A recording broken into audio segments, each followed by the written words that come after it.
Andre got to see Shang-Chi. And are we changing our relationship status with China? That and a whole lot more this morning on Midnight's Edge of the Morning.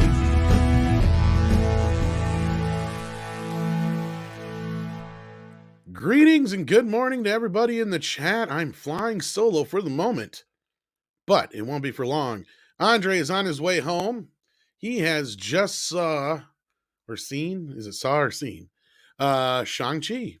So we're going to get his first reactions to it on top of a few other things this morning. I'm curious. I'm curious if he'll think it's a triumph or not. Because it's funny. I remember, where have I seen this triumph thing before? Oh, shoot. I think it was somewhere. Can somebody help me figure out where I saw that something was a triumph before? Yeah, some guy. It sounds so familiar, doesn't it? It does. Well, I can't place it, but when I figure it out, I'll let you guys know.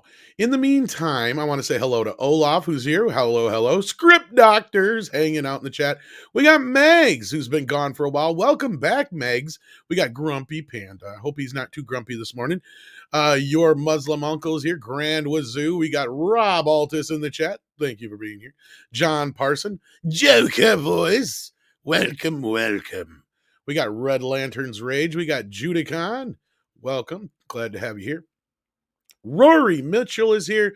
Six is in the house, kids. Six is here. Fleetwood Mac, Hypergiver 2, Stephanie Janacek is here. So glad to see you all this morning. So glad to be here with you. And without further ado, the man of the hour himself, the boss man, Andre. How you doing? Greetings, everyone. Literally just stepped out of the car like 2 minutes ago. So, yeah. You know, was it a triumph? No, it was not a triumph. You know, I was scratching my head last night trying to figure out, where have I heard this before? And I couldn't figure it out, Andre. I don't know if you can help me out, but I've been trying to figure out, where have I heard something was a triumph previously to this? But I don't know if you can help me figure it out. Yeah. But you know what? I do have some flashbacks of something like this happening before. The two of us, we were on the stream, and it was another movie that was a supposed triumph in every single way. Oh. And then we got into the stream, and I had seen it at an early screening before it opened in the US, just like now. And then, I don't want to jinx us now, but then all of a sudden, as I started breaking down the movie and why it was absolutely no triumph, the whole stream just gone. Disappeared. Yeah, disappeared. Like tears in the rain. Or like a turd in the wind in San Francisco. A turd in the wind. Yeah. And you'll have to say this name. I'm glad you're here because I couldn't say it. I'm like, I got a super chat from and I can't say it. Oh, says, hi, gents. Hello, everyone. And also, I saw Mags is back in the chat. I was like almost about to reach out to you, wonder what happened. Yeah. So glad to see you back again. Well, glad to have you here, along with everybody else who's here so far. We've got almost 400 people watching. Hit that like button. Yes, hit that like, hit that share, because many people pointed out that this stream may be shadow banned because we are about to expose something that supposedly is a triumph without really being. Yeah, I waited till the last minute to change the title, folks. For that specific reason. We could have promoted this a little more. We could have worked it up a little bit more, like, hey, Andre's seeing Shang-Chi, you know, but we didn't want to draw. We learn from bitter experience. and so for the review, I think we're going to have to call upon the services of not some kid. We'll see. One more time. I don't know if he's going to even want to see Shang-Chi. Mexican Iron Man says, Robert Meyer Burnett, my good brother, called it also a triumph. Called it also a triumph. Do we feel triumphant? Cue the music of video. A video of music. Where are you at, Mexican Iron Man? If you're not busy, hop on in here. We can talk about this. Oh, where'd this come from on screen? Holy crap.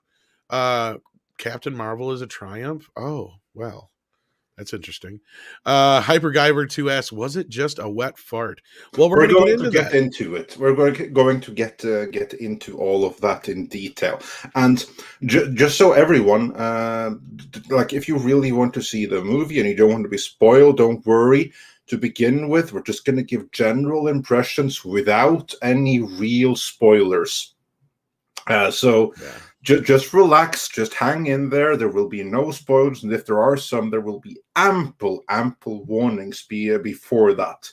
Right. And Fractal Jack, he also points out, Andre, don't you want to celebrate the first Asian hero? And yeah, this is a good point. Everyone, Shang-Chi, or Shang-Chi, or however the hell they try to make us pronounce it, because a huge point of it is made of that, of like how to pronounce it, to say it right. And it's Shang-Chi, or something That's not along what they those told me in lines. the trailer. What did I tell you there? Trailer guy's been calling it Shang-Chi. Yeah, the trailer guy's been lying to you. And the movie wants you to do better. And Oh, it makes no secret of fuck. it.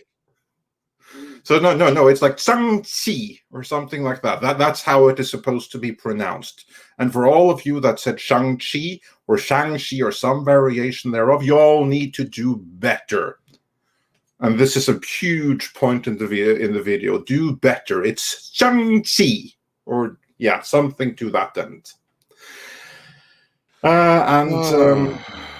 Really? And and it's the first Asian hero. Up until this point in history, Never there ever have been one never before. been any Asian heroes before. I mean, on some alternate timeline, there was, Jackie Chan, there was Bruce Lee, there was Sonny Chiba, there was Jet Li. There were a number of people that are in this movie, but in our timeline, the Gillette timeline, this is the first. I mean, we didn't have like Snake Eyes the last month or anything. No.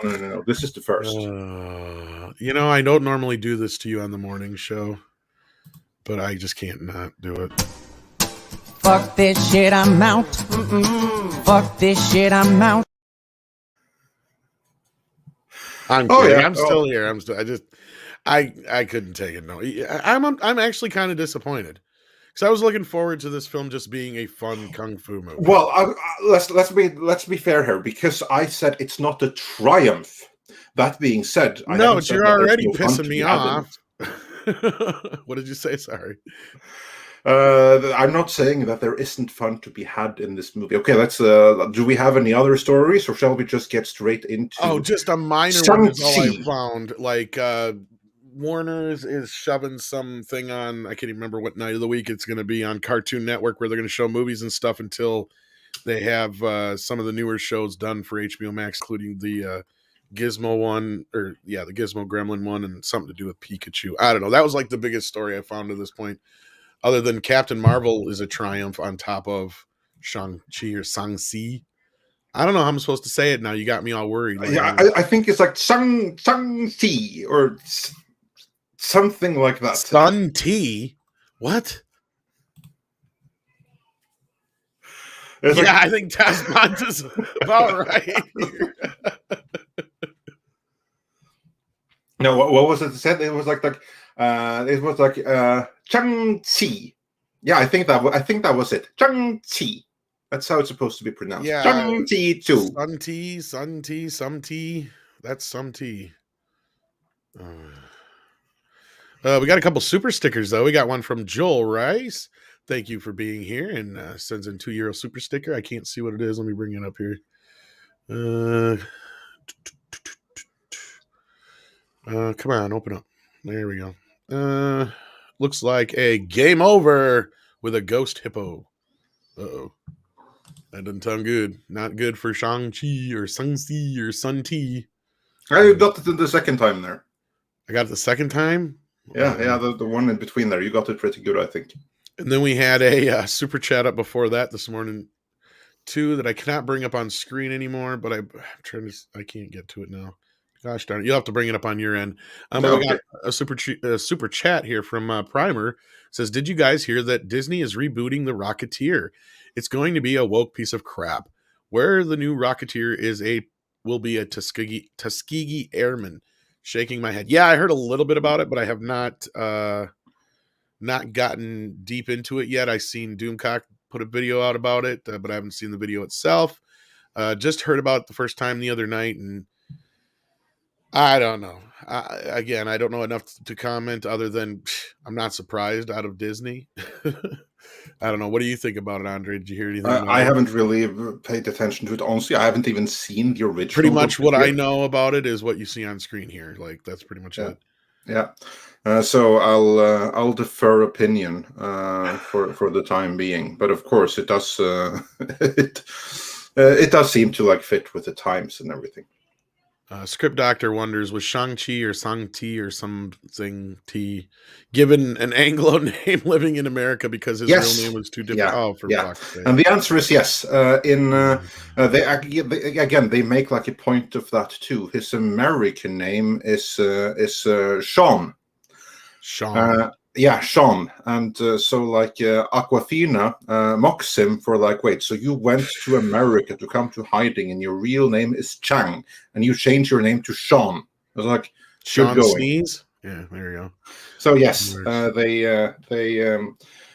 did make a point of that, and his American name is Sean, and they do make a point of that actually with like the real Chinese name is something that connects you to your past and your ancestors and all of that jazz. Like very, very obvious pandering to the CCP. Yeah. And that's kind of like the thing with the movie itself is that it's not a bad film. It's not that. There are many, many interesting things in it. There are many good things in it. What it feels like is like 3 or 4 movies, all 4 good movies, which are but completely different movies. So you have 4 different movies, 4 good and completely different movies. Say you have Hero. You have Crouching Tiger, Hidden Dragon. And then you have some Adam Sandler dribble. And then you have your standard Marvel fare, like Thor the Dark World or something.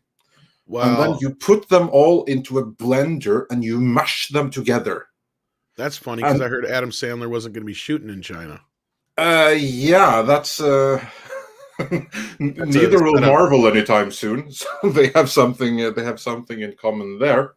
But anyway, but anyway, that's kind of like the issue with the movie. That it seems to be like a mishmash of 4 distinct movies that don't jive together well. And now all of these 4 different movies are all good movies, but put together, this is a tonal mess, a complete tonal mess. Part of it is like Overture to China. It's like Hero and Crouching Tiger, Hidden Dragon, and then suddenly you go to Adam Sandler's Stupidity, and then you go back to Epic China, and then you'll get like a whiplash when we suddenly get into like really overblown Marvel epic CGI crap fest and all of that. So it's like a really schizophrenic movie that doesn't know what it wants to be. Oh Lord. Well, I believe it was Darius Munchausen who sent us in the super sticker, but I can't bring up what it was. Yeah, okay, but I can fix that behind the scenes here. Let's see. Darius Munchausen sent us a popcorn super sticker. Oh, get it ready. Yeah. We're gonna break into it here. And yeah, then we already got the one from Mexican Iron Man. Hyperguyver wondered, was it just a wet fart? No, because like those 4 movies are good movies, so there's loads of good scenes. I just think they fit together very well. And then Stephen Otten said, "Hail, Andre, Tom, Wrenches, and chat. I wonder if they'll bounce us off the air like last time." Yeah, fingers crossed. We are certainly shadow banned, I see, because we have 700 something people watching at this time, and given this topic, we should be more than 1,000. So if you all can help us overcome that shadow ban by smashing that like, yeah, we're shadow sharing banned that stream, that would help. So yeah, we're dealing with the touchy topics here. So help us overcome that shadow ban. And STR Red Wolf wonders for $5. The real question is it worth seeing it first run, matinee run, waiting for streaming, or renting it from the Redbox kiosk? You know what? I'm going to say that that depends entirely on what kind of movies you like. To me, this was absolutely no triumph. And if I, now having seen it, if I were to go back like 3 hours in time and tell myself, just based on the kind of movies that you're like, I would have said, you're good waiting for this another month. Hell, you're good waiting another year. Actually, you're good not seeing it at all. Yeah, it's like fun times, but it's not. But it's not like, it won't change your life. Let's put it that way. So yeah, we're being shadow banned. As you can see, it's not on the left here, and we're always like the top row when we're live for my thing. Look at this. Clear the fuck down here. So don't tell me we're not being shadow banned, right? no, we totally are shadow banned. Yeah. So everyone, please Hi, smash Disney. that smash Say that hi to the like. mouse. But hey, you know what? I'll take shadow banned being over having the entire stream shut down, which is the last time we Let's see him broke try down it a this movie time. that was supposedly a triumph. And Hypergiver 2, and this is probably in reference to me saying the correct way to say the name, Shang-Chi, says, "Whoa, easy there, John China, not here for Mandarin lessons." Oh, you'll be getting some in this Actually, movie. wait a minute. Shang-Chi, John C. Shang-Chi. I found a connection. Oh, yeah, there we have it. Shang-Chi, John C. John China. Yeah. Ah. Then the DeWall, which they have one of those there, says still waiting Yeah, for my they do. still waiting for my notification. Actually, I am too. I didn't get one either. That's why I I don't need think to look. anyone got any notifications. No, I did not get one at all. You fuckers, YouTube and Disney, don't even fucking tell me you're not working together. Every single morning of this morning show since we have started, I have gotten an alert. We have shown up on the side screen, and we have always been the top thing in my top row. Not today. This is you can't tell me they aren't fucking with us. This is hilarious. Oh, this is hilarious. And it's funny because I was just hearing something this morning about just about everything we report on is dead spot on. There was a couple other super chats that flew in here that I was not able to grab before they went by. So you're gonna have to grab the one after. Yeah, I will grab those. Up But until before the then, super sticker. Yeah. So Michael B, aka Shogun Gaming, sent us 14 Danish krona, so 1000 takk, min venn. But then we had Chris Catman, who says for $50, just home for lunch. Listening into your channel has both impressed and informed. Keep up the fight. And I agree with Tom. Just make it taste like chocolate. Yep.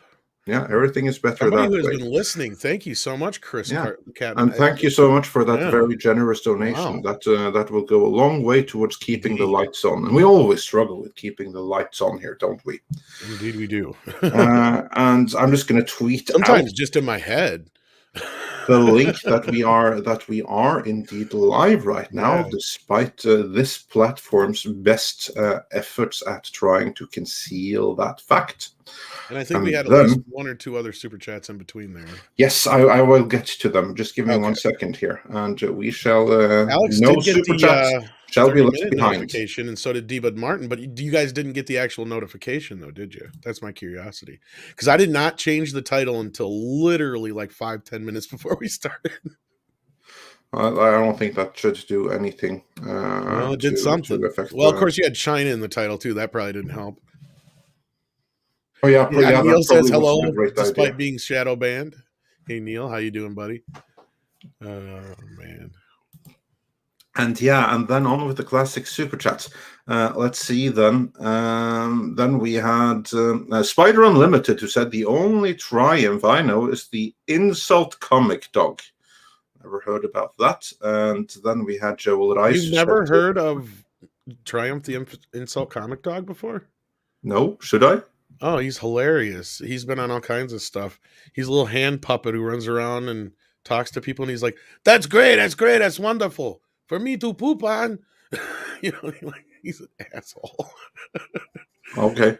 I can't believe you never heard of him. He's hilarious. No, no. Why would I? I don't Anyway, know. That's true. James Esparza says for $5, I have a theory that after Baby Yoda, we were gonna get all kind of cute mascots hitting the big screen and becoming an IP centerfold, a la Gizmo in Gremlins. There's one in this movie. There's a Baby Yoda wannabe in No, Shang-Chi. no. So, James Esparza, your theory is absolutely spot on. There's a little orco, like a little snarf, or whatever the hell that thing is called, in this movie. Obviously, there to sell toys. Mike said same thing. 35 minutes in, still no notification. We've had at least a couple people in the chat say the same thing. More than a couple now.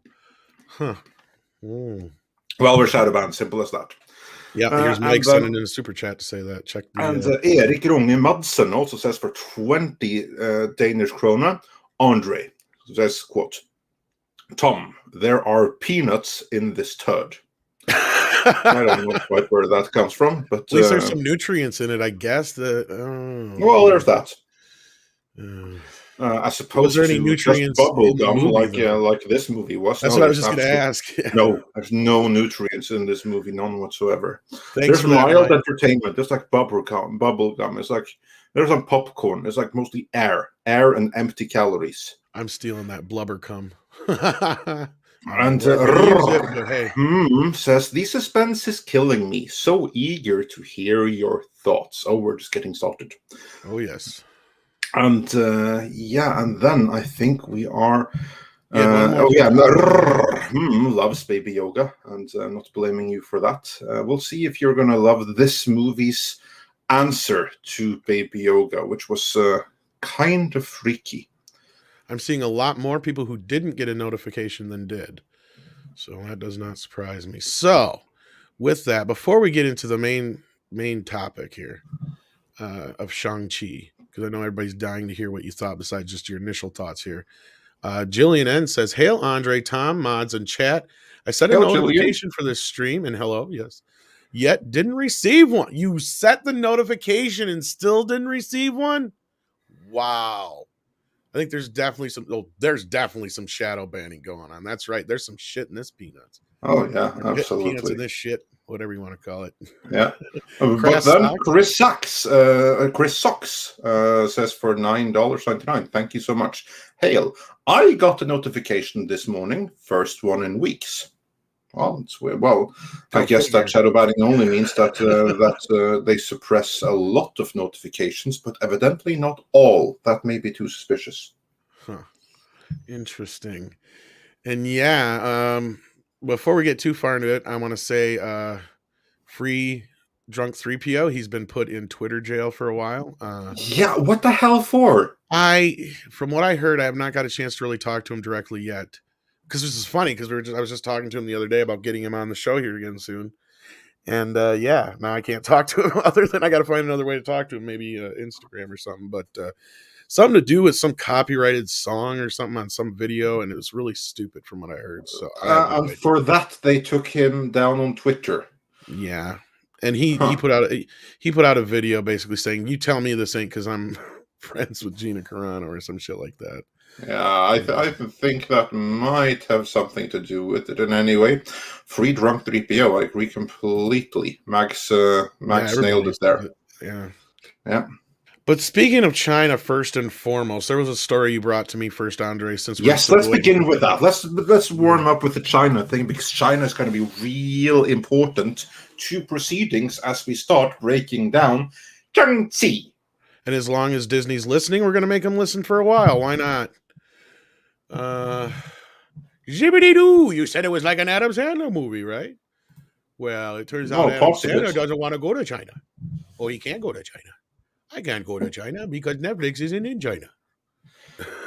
Yeah, and this is actually a really interesting story. It came to us from Insider. And Insider says, Tom, can you go up a bit so I can see the whole title? Because I don't remember it. Yeah, I'm trying here. It's being a pain in the ass. No, just there it is. Okay. There. Adam Anyway, I Sandler remember the says gist of yes. Netflix asked him to rewrite his new movie. He actually writes his movies, so it wasn't set in China because the company doesn't do business there, according to To me, Insider. this is very, very interesting. And to answer the first point about rewriting his new movie, they may tell him, "Hey, rewrite your movie," and that only means that he, as producer of his movie, is going to delegate to the peon writers below him to actually do the rewriting. So that's the answer to that. But yeah, this is actually very interesting. This is a really telling story because this is something we've been speaking about for some time, ever since the article in one of the trades where they were basically breaking up with China, telling the entirety of the industry that we thought there was going to be a ton of money in China, and there wasn't. They screwed us. They played us for fools. And as a Surprise! result of that, it's now more acceptable to suddenly start turning away from China and don't do business with them. So this story then from Insider says that Netflix asked Sandler to rewrite his new movie so it wasn't set in China anymore because the company doesn't do business there. Yeah. Now, Tom, what strikes you instantly about that story when they say, please rewrite it so it isn't set in China anymore? Probably Adam Sandler saying, "But I didn't write the movie in the first place. You mean I actually have to write a movie? Oh boy." Yeah. But No, because outside of that, yeah, given that he had some peons that he write wanted him a to go movie. on vacation with his friends to China, I guess, is the other surprising part. Maybe I Yeah, don't no, know. the thing with it that I wanted to get to is that it was set in China to begin with. Yeah. Why do you think that was? Why do you think it was set in Well, China clearly to we know begin why with? it was, is because Obviously. the whole ideology that they want to do business in China because there's all this Chinese money to be made that they are recently figuring out that, oh shit, they're not paying us, or they never were going to pay us, and they're not going to pay us. So Exactly. That to me is the interesting part here because a movie takes a long time to develop. And we do not know exactly which movie that is being referred to here, other than that it's an Adam Sandler movie. And remember, Sandler has a production deal with Netflix, so he makes like exclusive Netflix movies. That's a very lucrative proposition. So kudos for him for having that. But the interesting thing, though, is that this movie at some point was written in China, not like physically written in China, but like it was written to partially be set in China and otherwise reference China. And the only way they would do that is to placate the Chinese market and try to get some of that sweet, sweet Chinese money. And then, while the movie has been in development, something has happened politically behind the scenes, and China isn't so hot anymore. And then comes the request from Netflix. Please change this whole thing about China. To me, that only confirms that what was alerted in that article we covered a few months back now is starting to have some real impact. The relations between Hollywood and China are cooling significantly. not only that, but quickly. I mean, we've been seeing this rapidly within the last few weeks here, specifically, actually, which is kind of weird, or even months, I suppose you could say. Yeah. And Shang-Chi seems to be just like the final nail in the coffin, almost. It feels like, because it's like they've written it off. And I mean, we know we've I talked would say about. it's the penultimate nail in the coffin. It's going to be the biggest nail in the coffin, but the final nail obviously is going to be the Eternals. You think so? Yeah, I think so.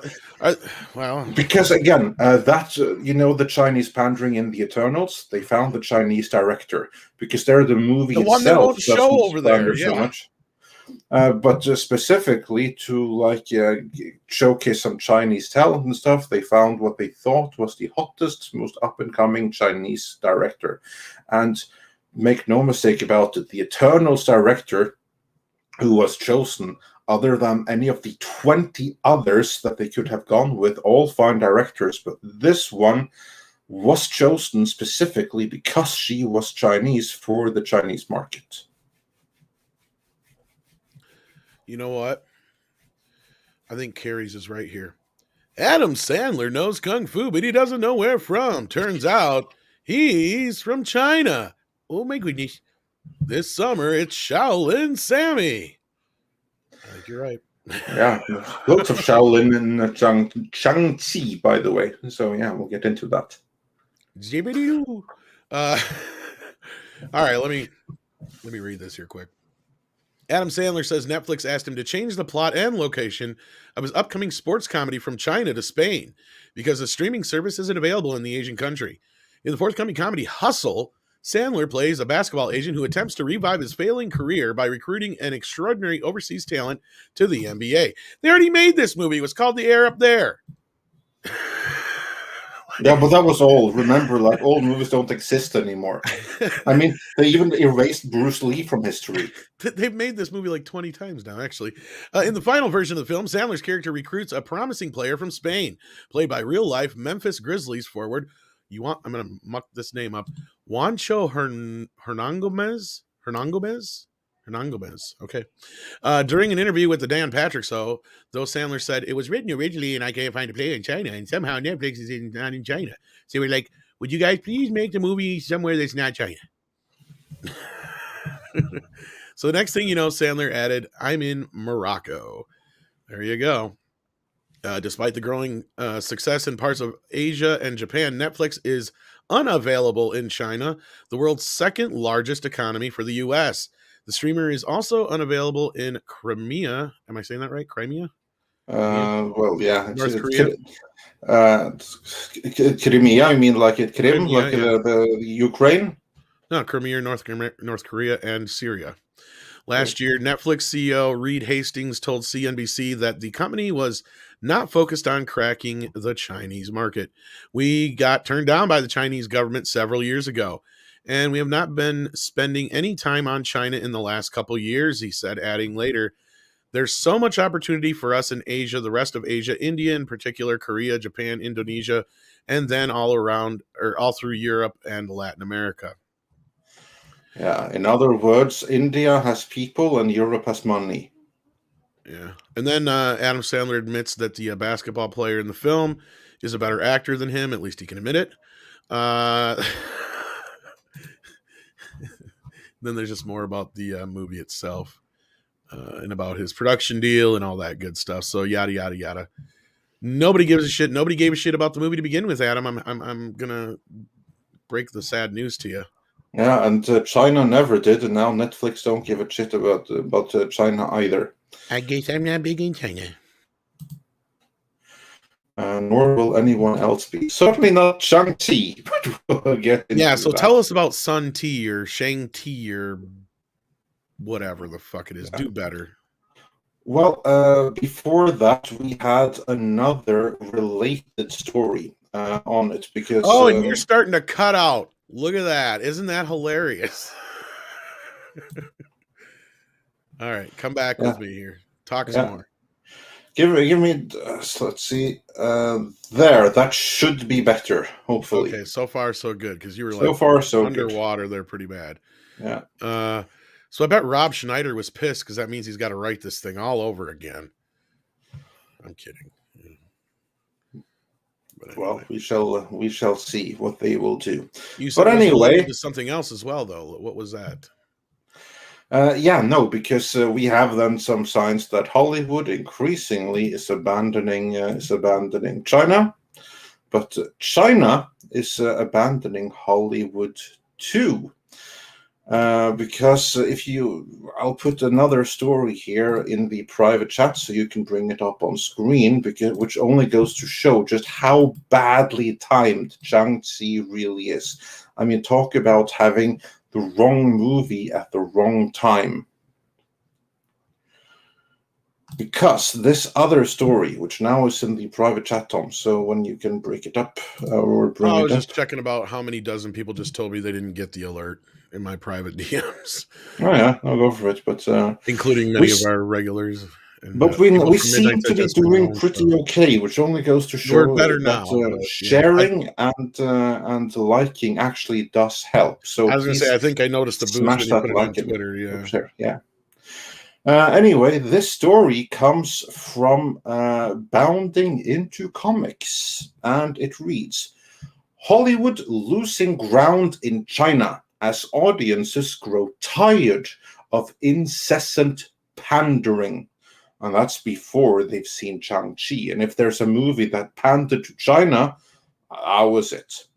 According to a recent report from Variety, big-budget American movies are being squeezed out of China due to the population of the Asian communist country growing tired of Hollywood's incessant pandering. According to data provided to the trade news outlet by Artisan Gateway Consultancy, only 2 North American films have managed to make it into China's top 15 rankings. That's F9 and Godzilla vs. Kong. What's more, report author Patrick Frater indicates that Hollywood's share of the China box office market in 2021 has collapsed to a shocking 9.5%, as in the first 8 months of 2021, Hollywood titles have been chart toppers on just 8 occasions, driven by an aging Fast and the Furious franchise, and over 2 weeks by a re-released Avatar. The breakup appears to be mutual, with Chinese audiences having increasingly become tired of American movies pandering to them. I think that the conversation went like this. Hey, where's our money? We're not giving you any. All right. I think that's a big part of it here. Very big part of it. And then we're moving on to the Marvel things. Frater further reports that Disney Marvel titles haven't been released in China since Avengers Endgame in April 2019. So that's a 2-year window right there. In fact, he continues, Black Widow still remains without a release permit in China, adding fuel to the recent speculation that both Shang-Chi and The Legend of the Ten Rings and The Eternals have been banned in China, a move which would potentially deal a pretty big blow to the House of Mouse. This particular speculation was first sparked when, a few months back, the CCTV6 China movie channel aired a list of upcoming release dates for various Hollywood-produced films, which completely omitted listings for both of Marvel's upcoming tentpole films. And yeah, that's basically the gist of the story. So the Chinese are fed up of American movies pandering to China. And against this backdrop, Disney have made some extremely Chinese pandering movies, especially in Shang-Chi. And the pandering in that movie is pretty incredible, to the point where I actually think it would be offensive to Chinese sensibilities if it had been released there. I'm not Chinese, I don't know too much about the culture, but I do think that this movie was particularly tone deaf. So, Tom, any thoughts on this story?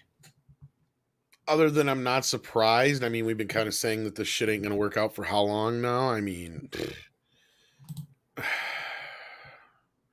we've been bringing this up for years that this is just not going to, I mean,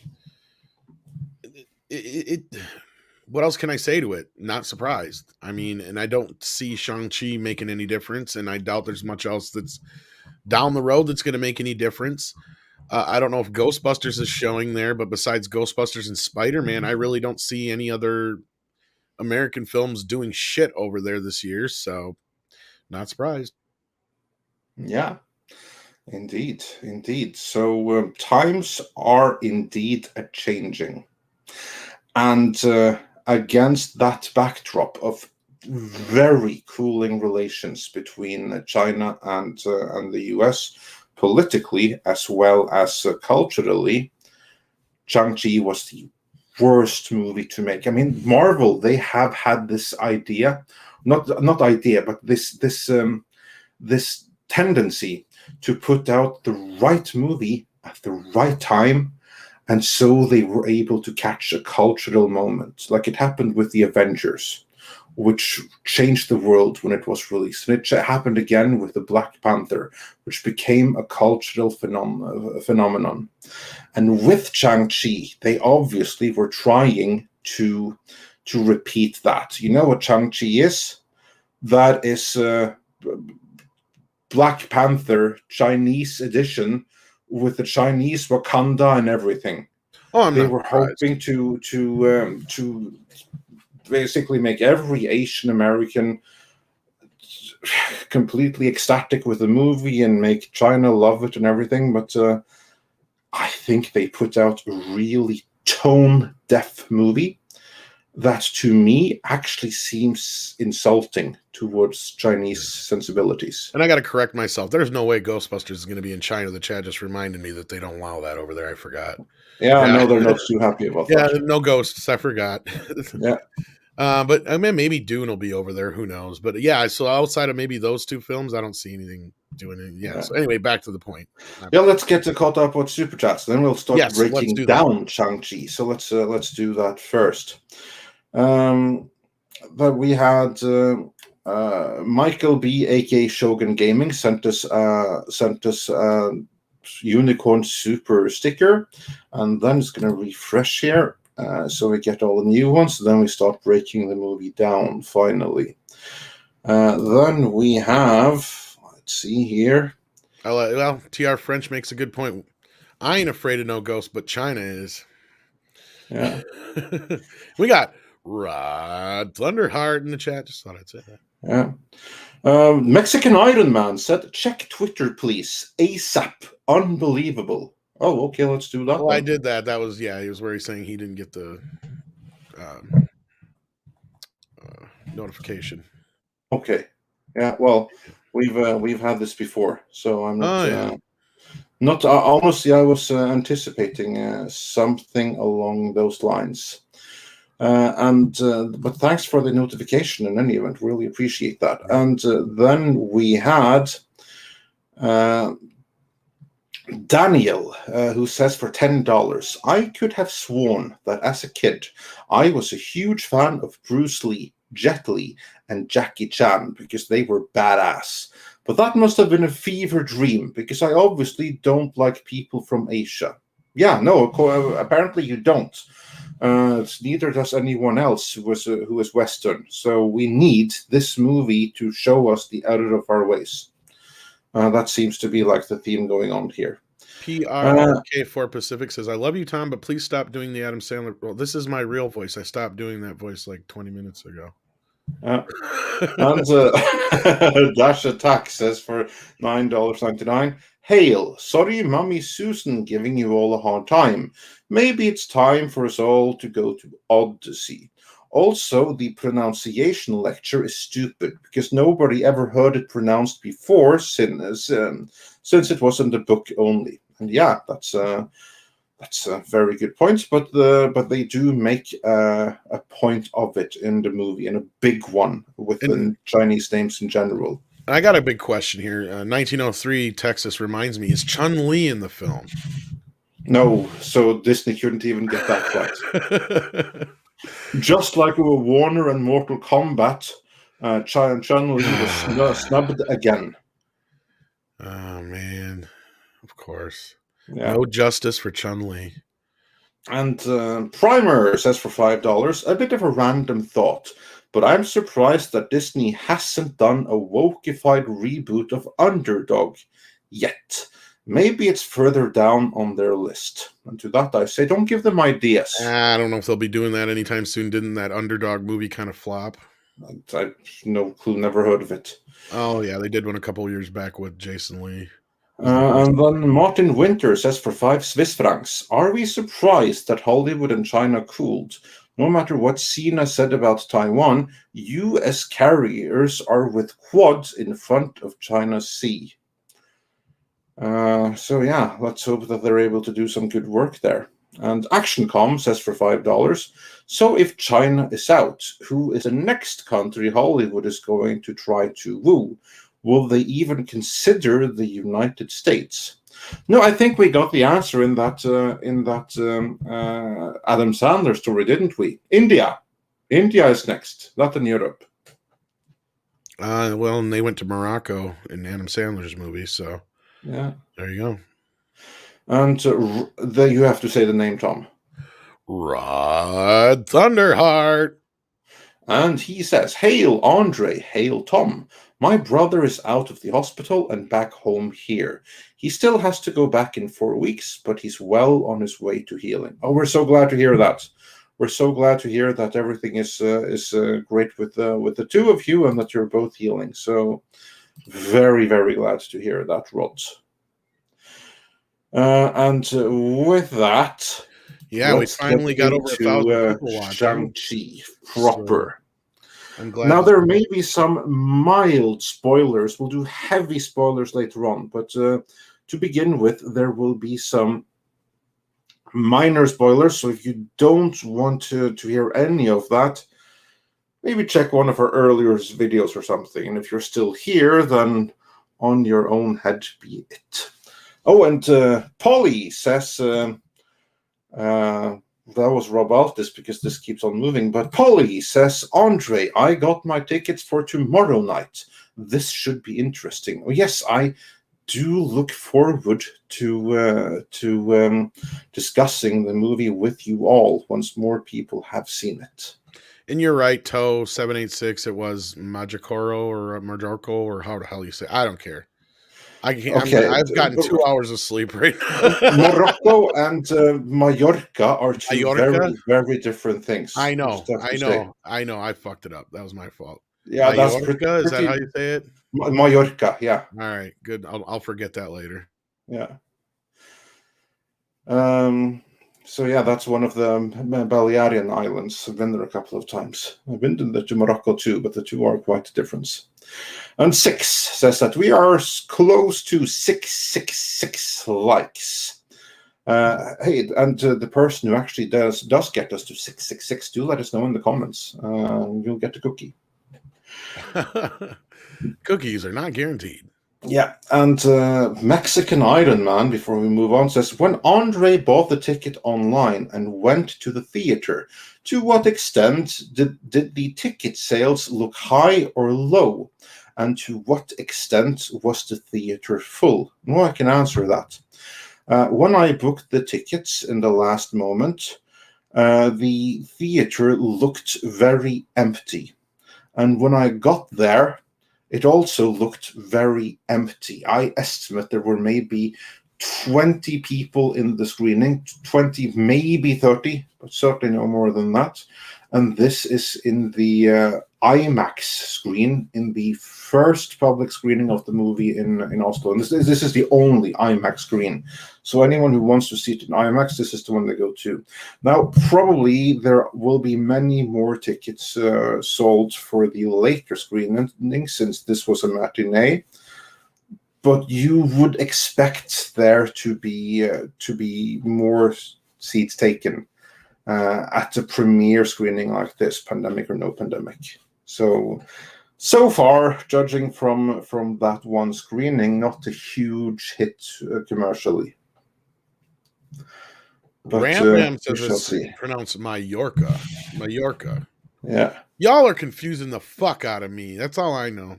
Well, it's Spanish. It's one of the Balearian Islands. Well, in many places, it's actually written with a double L just to make it complete. You guys got Mallorca. So usually, when you would see it in writing, it would be written Mallorca, but that's how they pronounce Mallorca. Your dash attack. And Paulie says that he's out, no spoilers, please. Well, actually, yeah, Paul, that's what I mean. You just head on out and you go enjoy the movie. Looks like 6 has the virtual cookies, so you'll have to ask her when you're 666. You'll get your virtual cookie. And then STR Red Wolf says, "Hit that like button." We do appreciate that. And with that, we have a guest that I'm very happy to have here and to break down the movie with us, or even just to ask me questions, because he may not have seen it himself But I'm yet. sure he has something to say about the China thing. So Oh, welcome. I'm sure he does. Welcome. Thanks for joining us. Yeah, I'm sorry. Brent Round did some work, had to pop back in. I was very happy you're covering this subject today. I think we're continuing to see China fall out of love with Hollywood. They've already gotten what they needed out of Hollywood. I'm not sure. I only got to listen to a little bit from you guys from the road, but Hollywood already got what they, or excuse me, China already got what they needed from Hollywood. The advancement in moving forward on every level of Hollywood production, et cetera, et cetera. Hello, everybody. Good to see you all. But yeah, I'm interested to hear your take on this, Andre, because I have not yet had an opportunity to see the film. I'm wondering, does it fit solidly in the MCU? Of course, I'm not going to spoil all those questions. I'll sit back and relax with everybody else and look forward to this. Yeah, perfect. All right. So if you have any before we get into that part, I was going to say, culture. What's your whole feeling on Adam Sandler movie being moved out of China and this recent movement away from China in the last few weeks? I think you're going to see more and more of that, to be honest with you.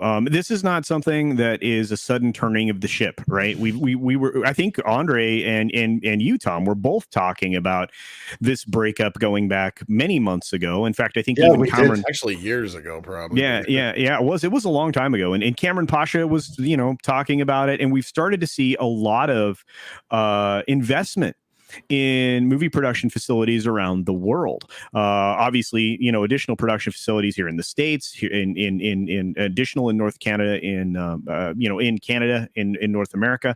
You've seen some stuff go in Mexico. You're seeing South America get invested in production of media. Of course, India's been in production of media for a very long time. So it wouldn't surprise me if the U.S. took advantage of some of those resources and some tax breaks, because remember, this is all about the getting a break on your production costs across the board. Whenever you work in Hollywood, you don't want to pay full price for anything if you can avoid it, and if you can avoid taxes, you're doubly more interested. So yeah, I think moving things to India. Yes. I think there are other foreign countries that you're going to see things. I mean, consider this. We've been seeing things shot in Turkey. We've been seeing things shot in Romania. We've been seeing a lot of things shot in other countries. In fact, Quibi was actually doing a lot of international production with their short form, presentations that, Roku ended up buying. So, we're starting to see that. And of course, that's a great comment in the chat. India and China have been at war forever. I mean, not, an open war, or kind of a cold war at this point in time.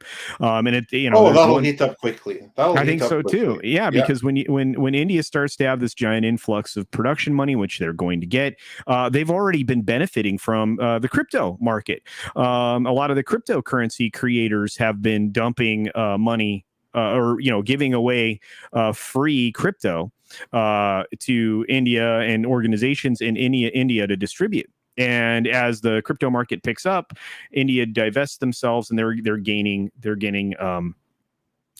ground financially, because as the crypto market ticks up, they sell off 5%. Crypto market ticks down. Then the crypto market ticks up, they sell off 5%. And eventually they'll be out of those resources from these crypto companies. An example of that being done right now is in India is called Shiba Inu coin, right?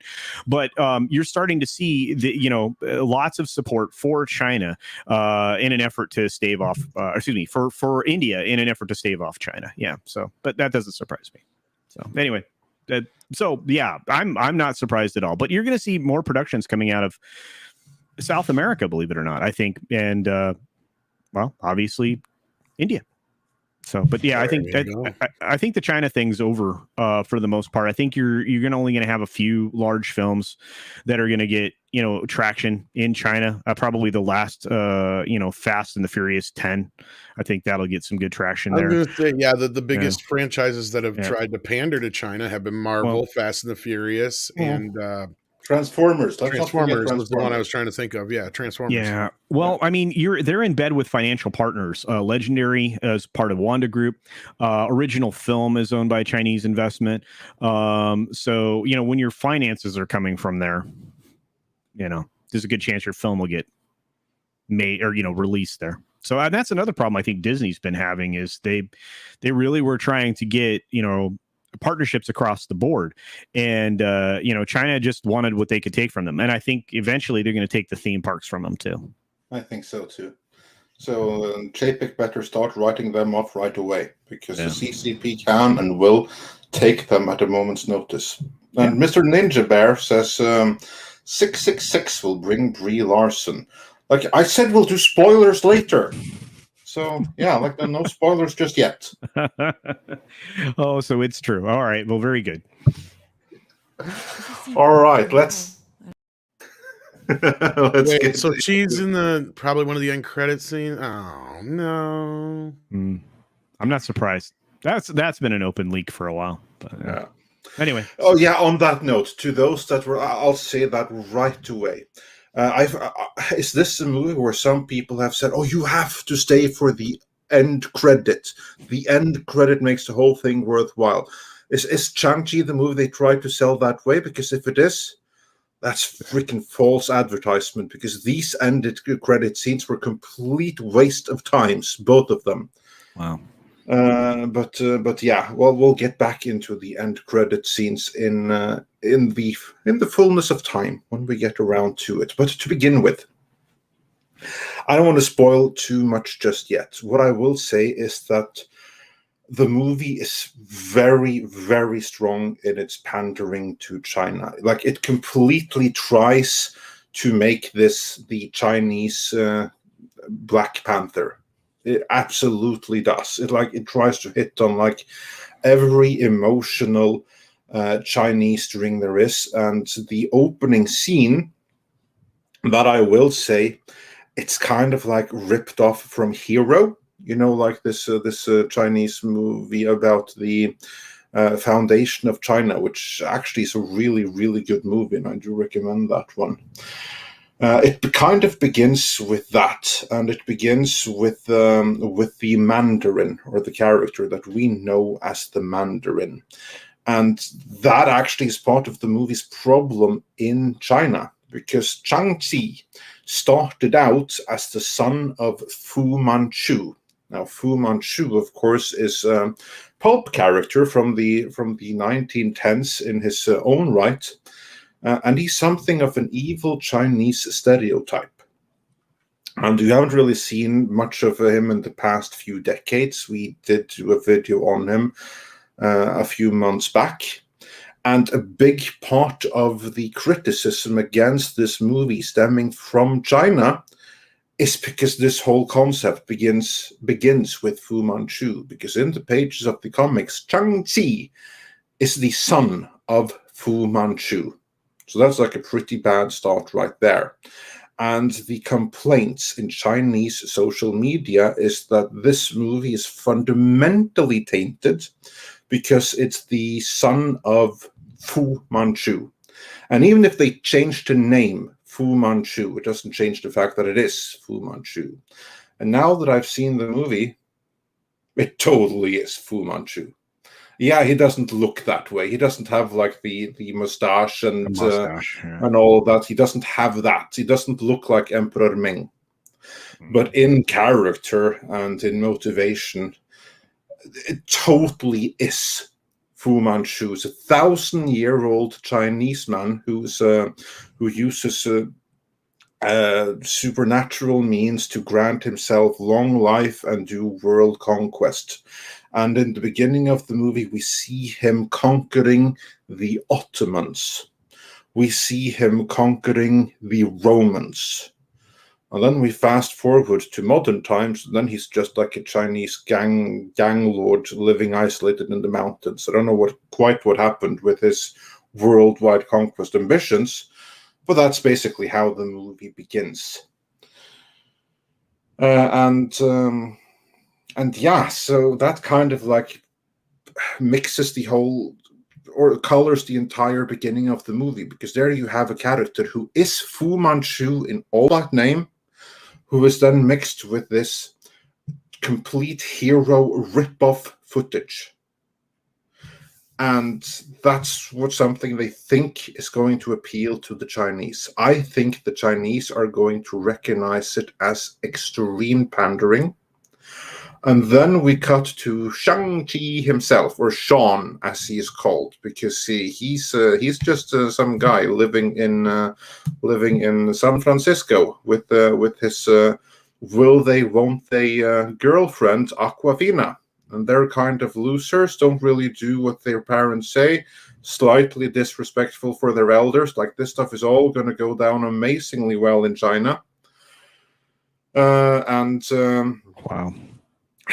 And suddenly and out of the blue, he is suddenly brought back into the world of his father, the Mandarin, to rediscover his past and his past traumas and his family history and the greatness of Chinese culture. And the way that they discover this is basically through the Chinese Wakanda, which is where his mother is from, and that's actually a really good scene where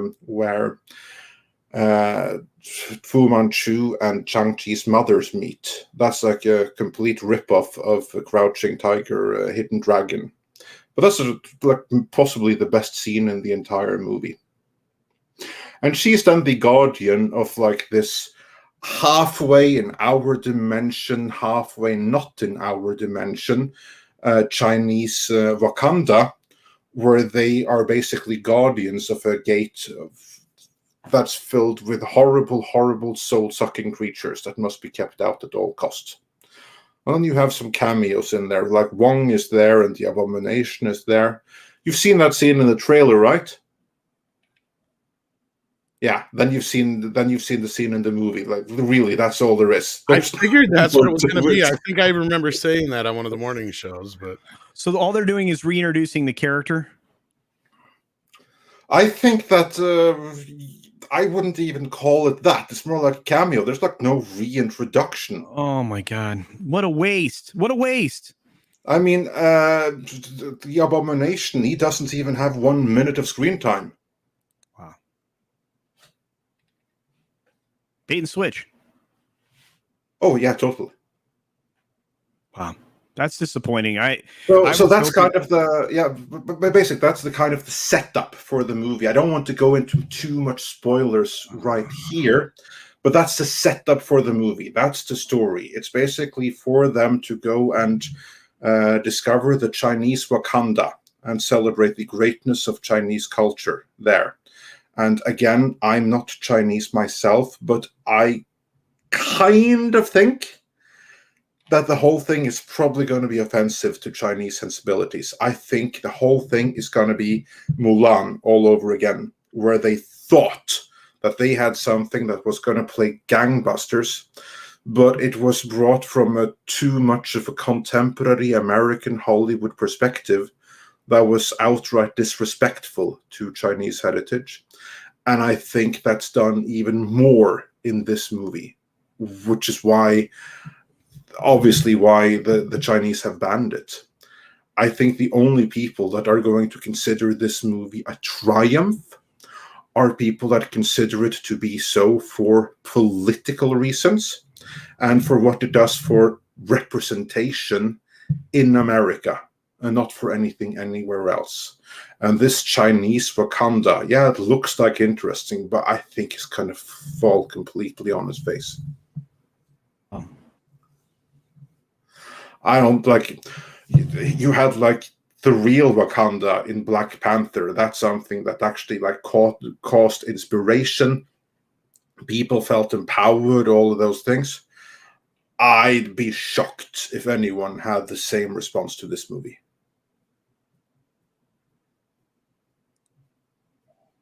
Wow. So that's a setup. I have no intention of breaking down the movie in detail, as I said, but I'm very happy to answer specific questions that anyone may or may not have.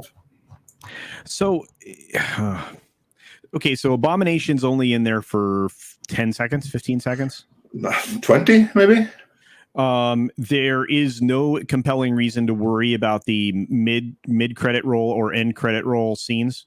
No, far from it. So all of those marketing things that they've tried to use again, like they did with Captain Marvel, those aren't, they're just as irrelevant as they were for that film. Totally. Okay. Wow. This is frustrating. So more than even a bait and switch, maybe even outright willful deception.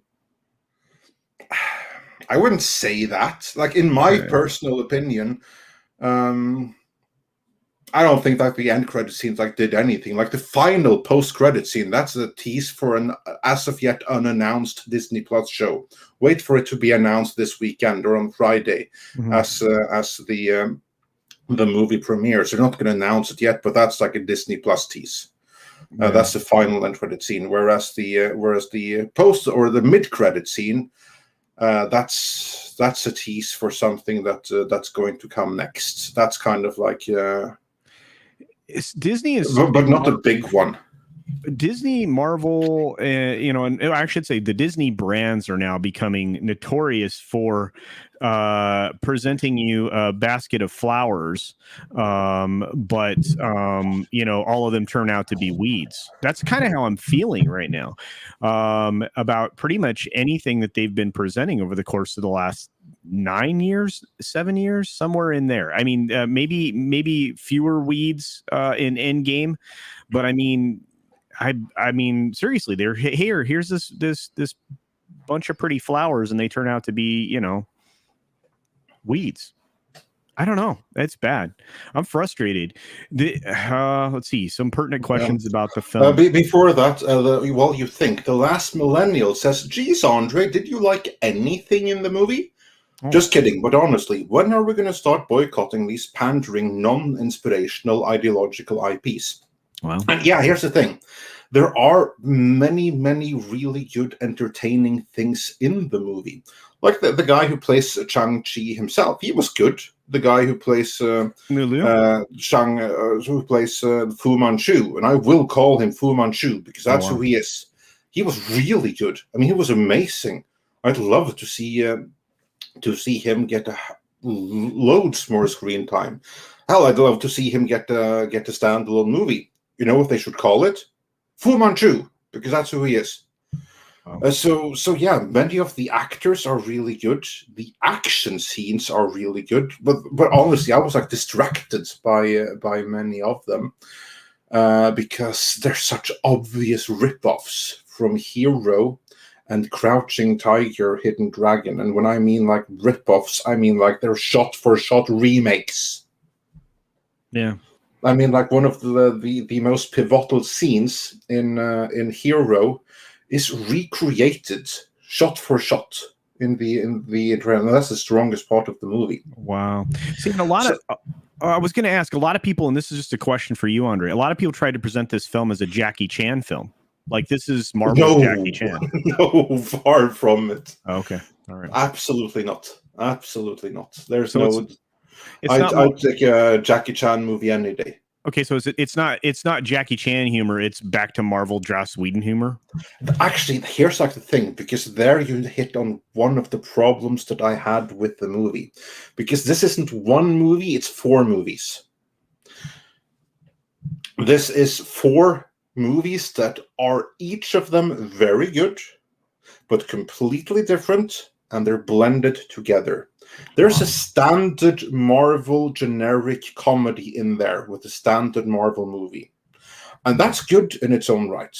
And then you have like this classic Chinese movie, which is really good in its own right. And then you have like a standard American Kung Fu movie, which is also good in its own right. And then you have like really overblown X-Men movie from Fox with like CGI monstrosity from the heaven and all of that kind of thing, which is no good at all. And then they mixed all of them together and they put them in a blender And what comes out is then a mishmash of all of that, and it's a complete and tonal mess. Wow. So the humor that would work in another movie, to me, didn't work because it came right after a really nice epic scene, and then that's undercut by the ridiculous humor. And then we have some really cool, gritty action scenes, which are completely undercut by them, like jumping up in the trees, crouching tiger, hidden dragon style, the next scene. So it's like too much of a tonal mess. It's too wildly inconsistent in tone. Now, I'm particularly sensitive to tone. So to me, that's something that I just couldn't get over. Yeah, like, I like this scene, I like this scene, I like this scene, but I didn't like the movie because those scenes didn't jive together. Yeah, and so wow. So is there good wire work? I mean, I don't even know what questions to ask at this point because it doesn't sound like there's a lot there to be excited for.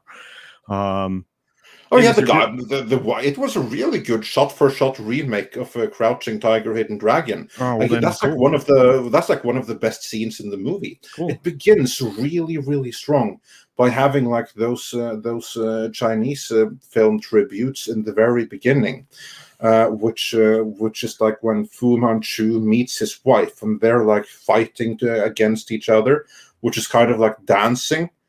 In this Crouching Tiger, Hidden Dragon wirework style, and that was really nice. That was amazingly well done. I'd much rather see that movie. Is this one that could be laid at the feet of Kevin Feige directly? Hell yeah. Okay. All right. I mean everything in Marvel movies can be laid at. Well, but I mean specifically this film more directly because they've been continuing to bring in like what the directors and even the writers are doing, and this is not baloney sausage kids out there. They're working out all of the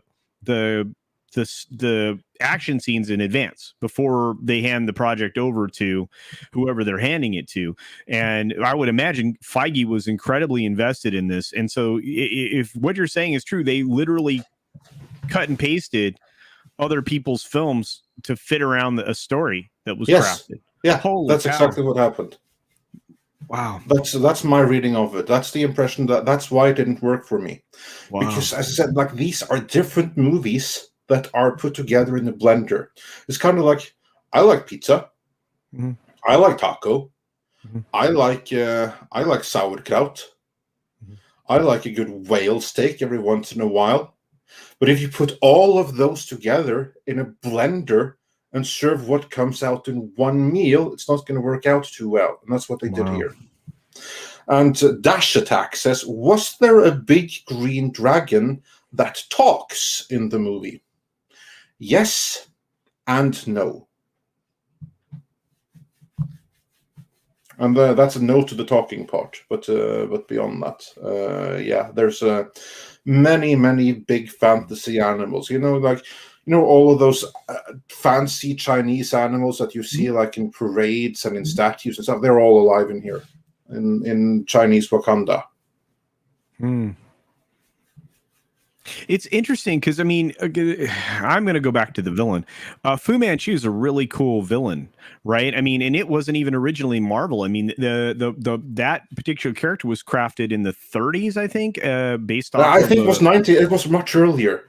Yeah, he was crafted in like 1914 or thereabouts. Oh wow! Okay, all right. Because I know that there's a bunch of films that had Dr. Fu Manchu and a bunch of stuff, and I think Marvel, sometime in the 70s took it over and adapted. Yeah, they had the comic book license for a limited time, and that's when they created Shang-Chi as the son of Fu Manchu. And then when they gave back the license to Fu Manchu, they could obviously keep Shang-Chi because he was one of theirs.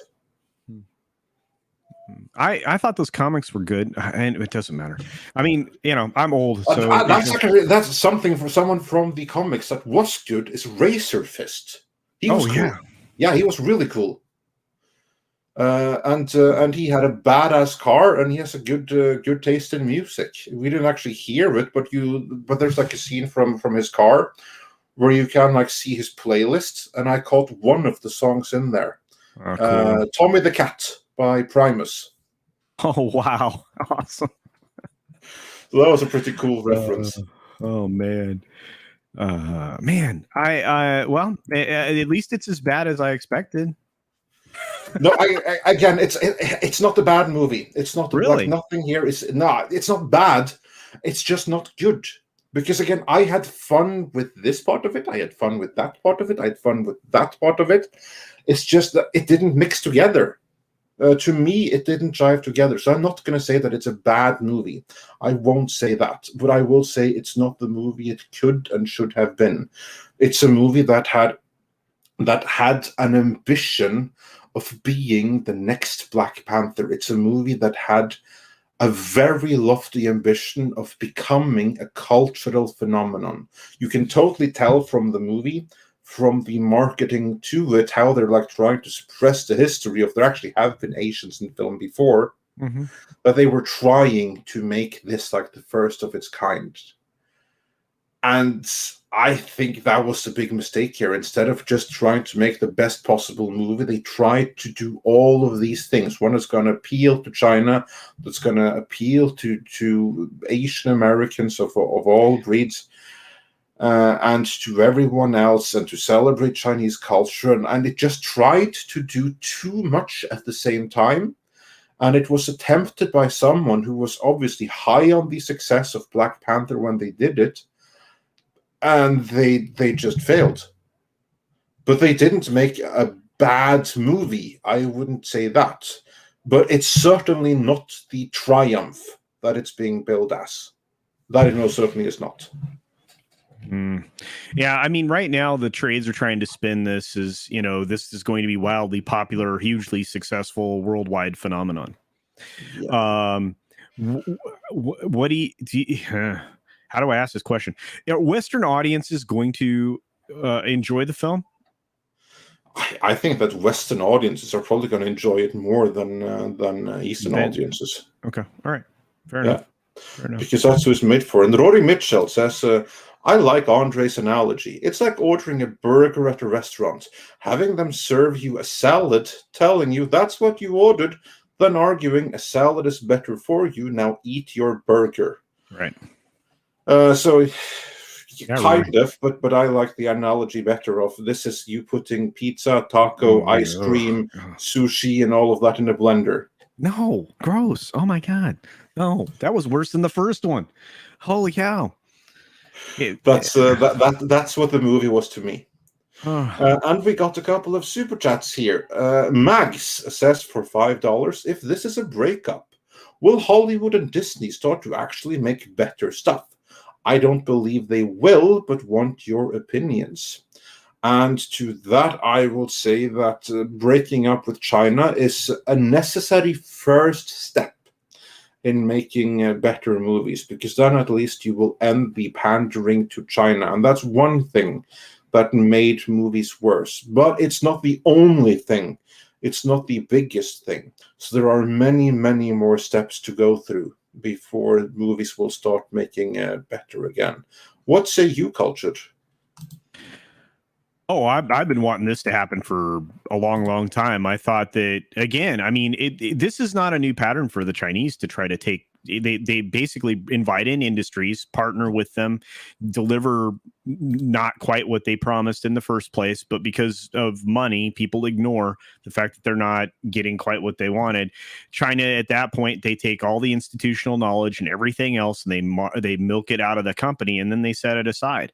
And the only examples of that outside of any industry that are like outside of those examples are in clothing and textiles. That's it. Those are the only industries so far that have had a lengthy partnership with the Chinese government, because they kind of, it's required to coexist. So this couldn't have happened sooner. I wish it would have happened.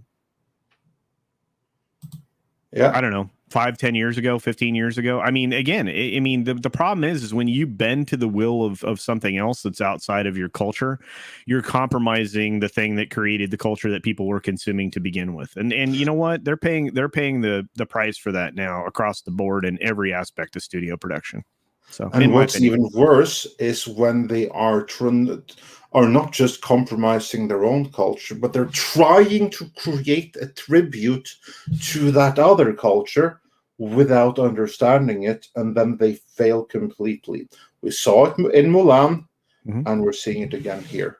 Yeah, well, actually, anytime they've been bending over backwards to cater, that's when they failed, and that's when they're being resoundingly rejected by obviously not just the citizenry, which are obviously driven by the government, but by the government saying, you know what, we you can't have permission to release this here. This doesn't this you know there are 1,000 reasons why this doesn't represent Chinese values. And it isn't enough to just cut out individual scenes that are pandering to a tiny little group in one country that wants their form of their pound of flesh, is how I'm going to put it. They you can cut those scenes out in China. Well, they went from doing that to trying to pander directly, and it's been backfiring. And you know what, it good for both to just part ways and make their own stuff. China right now, very successful in-country films, and you know what, they're going to have a successful film market, and they will start to push things to the West. We've already had a few of their films, a couple of their propaganda laden films travel westward here to the States. So I think you're going to start seeing the direction move the other way. You're going to see a lot more, because Hollywood's destroyed itself. Well, not destroyed, but knocked themselves down several rungs. You're going to see a lot more films from foreign countries make it their way into the U.S. and be very successful. We are a huge media market, and we should be prized, and we just haven't been taken for granted. Yeah. And Bast says Shang-Chi defeats his father. The end. Well, it's a little bit more complex than that. Actually, I wouldn't even use that oversimplification. But on the step there, at one point, I will say this: Shang-Chi, or how it's pronounced, he contemplates patricide. How well do you think that's going to play in a patriarchal culture like China? How well do you think that's going to go down there? And Gordon Davis says, I like the rings in the movie. Onion rings, engagement rings, ring around the collar. They actually reminded me of Sonic the Hedgehog's rings. The way that they were presented there. And Mag says, so they're basically ripping off better movies. I believe the proper industry term may be homaging better movies. And yes, they are homaging loads of better movies here. They absolutely are. And let's see what other comments that there are here that we might have. Let's see. Ryan says the wire work of that sort of kills my interest even further. Can't stand that absurd stuff. Running on leaves and leaping off of swords. Just dopey looking. And what if I were to tell you that that's actually the highlight of the movie? No, for fuck's downhill sake. from there. Yeah, because I'm not a huge fan of that shit either. Yeah, that's the best part. And well, there's one character I haven't mentioned who's actually really cool in it, but we'll get into that. I don't want to highlight this anymore. And White Knight says, can this be blamed on Iger? Was it started under his watch? Yes, you can blame Iger and you can blame Kevin Feige for this. Chapek comes away from this scot-free, and depending on how the movie performs, this movie is going to be some really solid ammunition for Chapek to use against Iger and Feige. Well, Deadline is reportedly predicting a 90 million plus weekend for this. In what world? Read carefully how they're presenting that, though. Read carefully. Okay, I'll bring Yeah. that up. Yeah, do read it carefully and let us say what you say. Yeah. All right. And meanwhile, D. Bud Martin points out, so Andre is saying that it's a Frankensteinian abomination. Yeah, actually, this the movie, it is entertaining, but it is a Frankensteinian abomination put together of the leftover corpse parts of better movies. And I mean that literally. That you can it's a stitched together corpse of different great movies. That doesn't sound good. None of this is appealing. None of it's appealing.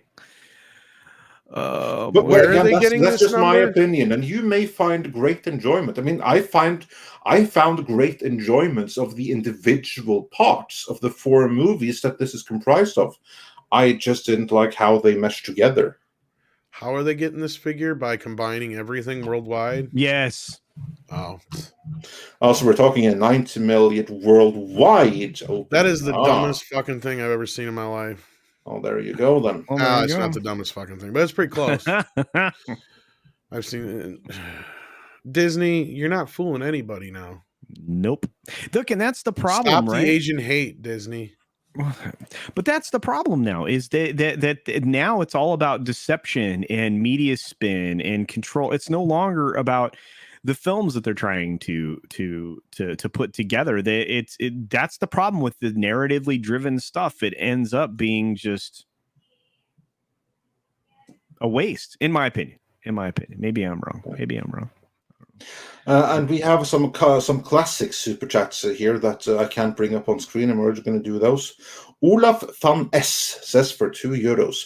Andre, how was Marvel's Katie called in John T? Because like Aquafina, her American name in the movie is Kate. But a point is made that the American name, that's kind of like, a slave name. The Chinese, they all have a real name, one that binds them to their past and to their culture. And I don't remember Kate's real name. Sorry. I remember Fu Manchu's real name though, and that was like Wen Wei. That was the excuse from Marvel that no, this isn't Fu Manchu. This is Wen Wei. And then he also goes to say that he has had many names across the years, and Fu Manchu evidently could be one of them. So that's a spin-off that I'd love to see. Marvel's Fu Manchu, that would be something. And STR Red Wolf says, smash like button like Hulk. Yes, do that. And Motelicious says for $5, I totally forgot about What If. Maybe news distracted me. It seems like incompetence of government is rivaling Disney, or the reverse thereof. No. Motelicious, let us not insult Disney that way. They have never done anything to rival the incompetence of what we're seeing in government certain other places. So let's not even... there are limits to what we can accuse Disney of. Tom, you have to say the name. Rod Thunderheart. And he says, hail Midnight Edge in the morning. Hail Cultured Casino. I probably will see Shang-Chi because everyone likes watching train wrecks. I hope you'll enjoy it because, again, the individual parts of it were fine. I just didn't like how they were assembled together. But, I look forward to hearing what other people say. And Sino Bit said for $5, I'm an hour behind listening at double speed. But here's a fun game. Trying to guess what you're talking about by reading the chat. That is a fun game. I play that game sometimes too. The Last Millennial says, Hollywood borrows money from China.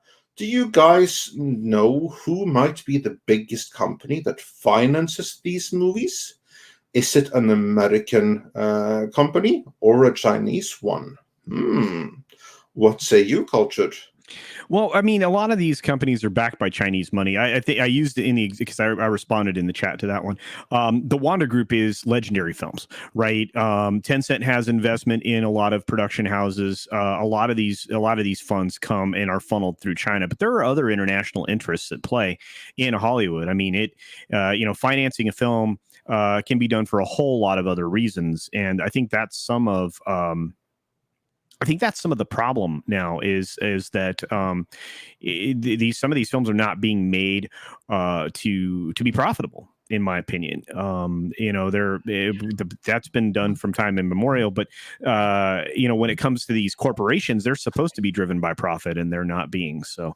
But yeah, I mean, it's quite possible that that there is some other financier would play out. Actually, I think that's probably your specialty, Andre. I will not say who, because then we'll definitely get shut down much worse than just for having this stream, or like saying that Captain Marvel wasn't a triumph and stuff. But yes, there are other people involved in funding these big movies, especially movies with certain messages. And those people don't necessarily expect a return on their investment. It's a thing. They're not the biggest or anything, but they're like co-funding a lot of things. Then moving on with some classic super chats here. Just to get caught up a little bit. PRRK4 Pacific says, I'm glad Disney is leaving China. I don't want Disney's self-censorship to please China to impact freedom of speech here. So yeah, hopefully that will be a little bit better without China, but I worry that that's a problem that we're going to have a little bit anyway. And the last millennial says this won't stop until we act.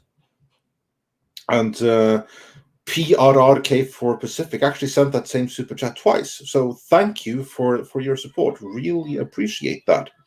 And Robert B says, here's money in place of a snarky comment that YouTube won't allow. So yeah, right on cue with the freedom of speech. So, but thanks anyway. And Crassox says for $4.99, Hollywood stop making films now, they make flicks. When you kick out the artist, this is what you get. That's actually a really good point. I feel that this movie, Shang-Chi, is one that really lacked an artist because there's so many rip-offs from other things. Well, it looks like maybe Disney learned a little bit of a lesson from Shang-Chi anyway. Gary from Nerdrotic just shared out this picture of the Eternals toys that they must be just finally releasing, because it didn't go so well for Shang-Chi, if you'll remember correctly. They were already on clearance in a bunch of places. 70% off at Target now, I've heard, just for opening weekend. You are correct. Yeah, I'm actually headed to Target this weekend to maybe do a little toy shopping or toy presentation or something. Find some He-Man toys. Let me know. Okay, yeah, well, I'll just send them to you. While Tom, can you bring that picture up again of the Eternals toys? They do look better. As much, but hang on. Yeah, because it ties in with another super chat that I can get up on screen here. Oh, sweet! Yeah, I gotta scroll for it now. Hang on. Yeah, well, you know how Twitter is. And in the meantime, I'm going to do this one. Cinobit says, Daniel CC over here at Midnight's Edge. Film recapped here. Today we are recapping a film that lost Disney a bunch of money. Yes. Yeah, message from the future right there. And here, thank you for bringing up that Eternals image. Because Durao On said, I can't imagine movies made to pander to China. Well, look at the screen. There you have, or to India. It says to pander to India. Well, look on screen, and there you have a movie that's made to pander to India. I do believe that the Eternals even has a Bollywood dance sequence in it. Isn't that the rumor? Yeah. It's I think somebody actually confirmed that, like going back several months now. I didn't know Chucky was going to be in this movie. That's not exactly. Look, I was about to say that these figures look better than most of the action figures we've been getting, but okay. Oh, I don't know. This Power Rangers reboot looks like it's going to suck. I said it. Power Rangers. I love it. Or Captain Planet, whatever. Captain Planet. Yeah, well, you know what it doesn't look like? Jack Kirby, and we have a video coming about that before long. Oh, beautiful. Can't wait for that. Yeah. And Stephen Otten also says, I just got the notification. Imagine that. Oh, well, maybe because we didn't spoil it, which is brilliant. And Callum Lyle says for 10 Australian dollars, why do you think people are told to say, I am the first Asian superhero? Or Brie Larson, I am the first female superhero, who clearly has a white savior complex, speak like history begun in 2015. Well, because they're told to, because they consider the audience historyless dolts that probably will believe it, because Well, that's they're what they would. pandering to like the woke Twitterati who are perpetually offended and know nothing of history, art, or anything like that, who grew up with TDS and who probably really believe this drivel if they're told it. That's my best estimation. Culture, you were saying. No, I was just gonna say. I mean, like, yeah. I mean, the idea is to destroy and change history. At this point, they don't want to be aware of history. Anytime you point out to them that Hollywood was dominated by women at many points at various times, that's an uncomfortable truth, right? I feel like I should be, using Al Gore's voice right now. The inconvenient truth is that these things already existed out there. You already had television production stars, television actors, actresses. You had open secrets about who was gay, back in the day in Hollywood. None of that, like Rock Hudson, among others. That was like a big one. Yeah, and more and more. I mean, it's not like people didn't know, and so it's always disingenuous. Anytime you're being presented anything by the mainstream media, they're doing it in a disingenuous way. And it's not just spin, because I can forgive somebody saying, well, that's not how we characterize it. That's fine, right? It's a certain amount of spin, whatever, but everything that you're doing in presentation of promoting a film like this is disingenuous. I mean, even the efforts of like the Gold Open, folks and stuff that we talked about a few days ago, those things are being presented disingenuous. They may possibly have some ethical concerns, and they're hollow. Every effort they make is becoming more and more hollow, and more apparent to more people how hollow they are. Just make good things, and if somebody so happens to be whatever you're concerned about, checkbox, tick off, whatever, that's great. But you know what? At the same time, try to represent what the creator intended. And that's, I mean, we've gone far afield from that with films like The Eternals, and obviously this film that completely recasts a character as not the original character. Everything isn't going to be culturally sensitive. We don't live in that world. We never have. What? Right now, my culture is not being respected in foreign countries in the Middle East. Right. So, No, but why aren't they pandering? Sure. Why aren't they pandering to, my sensibilities right now? Why can't they treat everybody with dignity and respect? So it's, that's just not the world we live in. And so you have to be able to accept that reality. Well, you have a bunch of people that are going to, all they're trying to do is level the playing field. So everything they do is disingenuous, because to them, we here in this country and other Western countries have an unfair advantage over people who have been taken advantage of. Well, they haven't been taken advantage of, and if you want to look at people that have been taken advantage of, look no further than the country that, is referred to as China, or the CCP. What China is now, not what China was 100 years ago. Anyway, I'm done. Rant over. Yeah, Tom, anything you want to add to that? I like turtles. I take that as a no then. Nah, you lost me a while back there. Yeah. Somewhere Fu Manchu and well, I've been thinking about Chinese food for like 20 minutes. I mean, the best part of this movie are the Fu Manchu bits of it. I'm just like, I would like a Fu Manchu prequel to this would be perfect, because he was the best part. Well, that's the thing. It's like, culture knows this stuff better than I could, so I couldn't add anything to it anyway. So yeah. And, other than a bad joke. Yeah.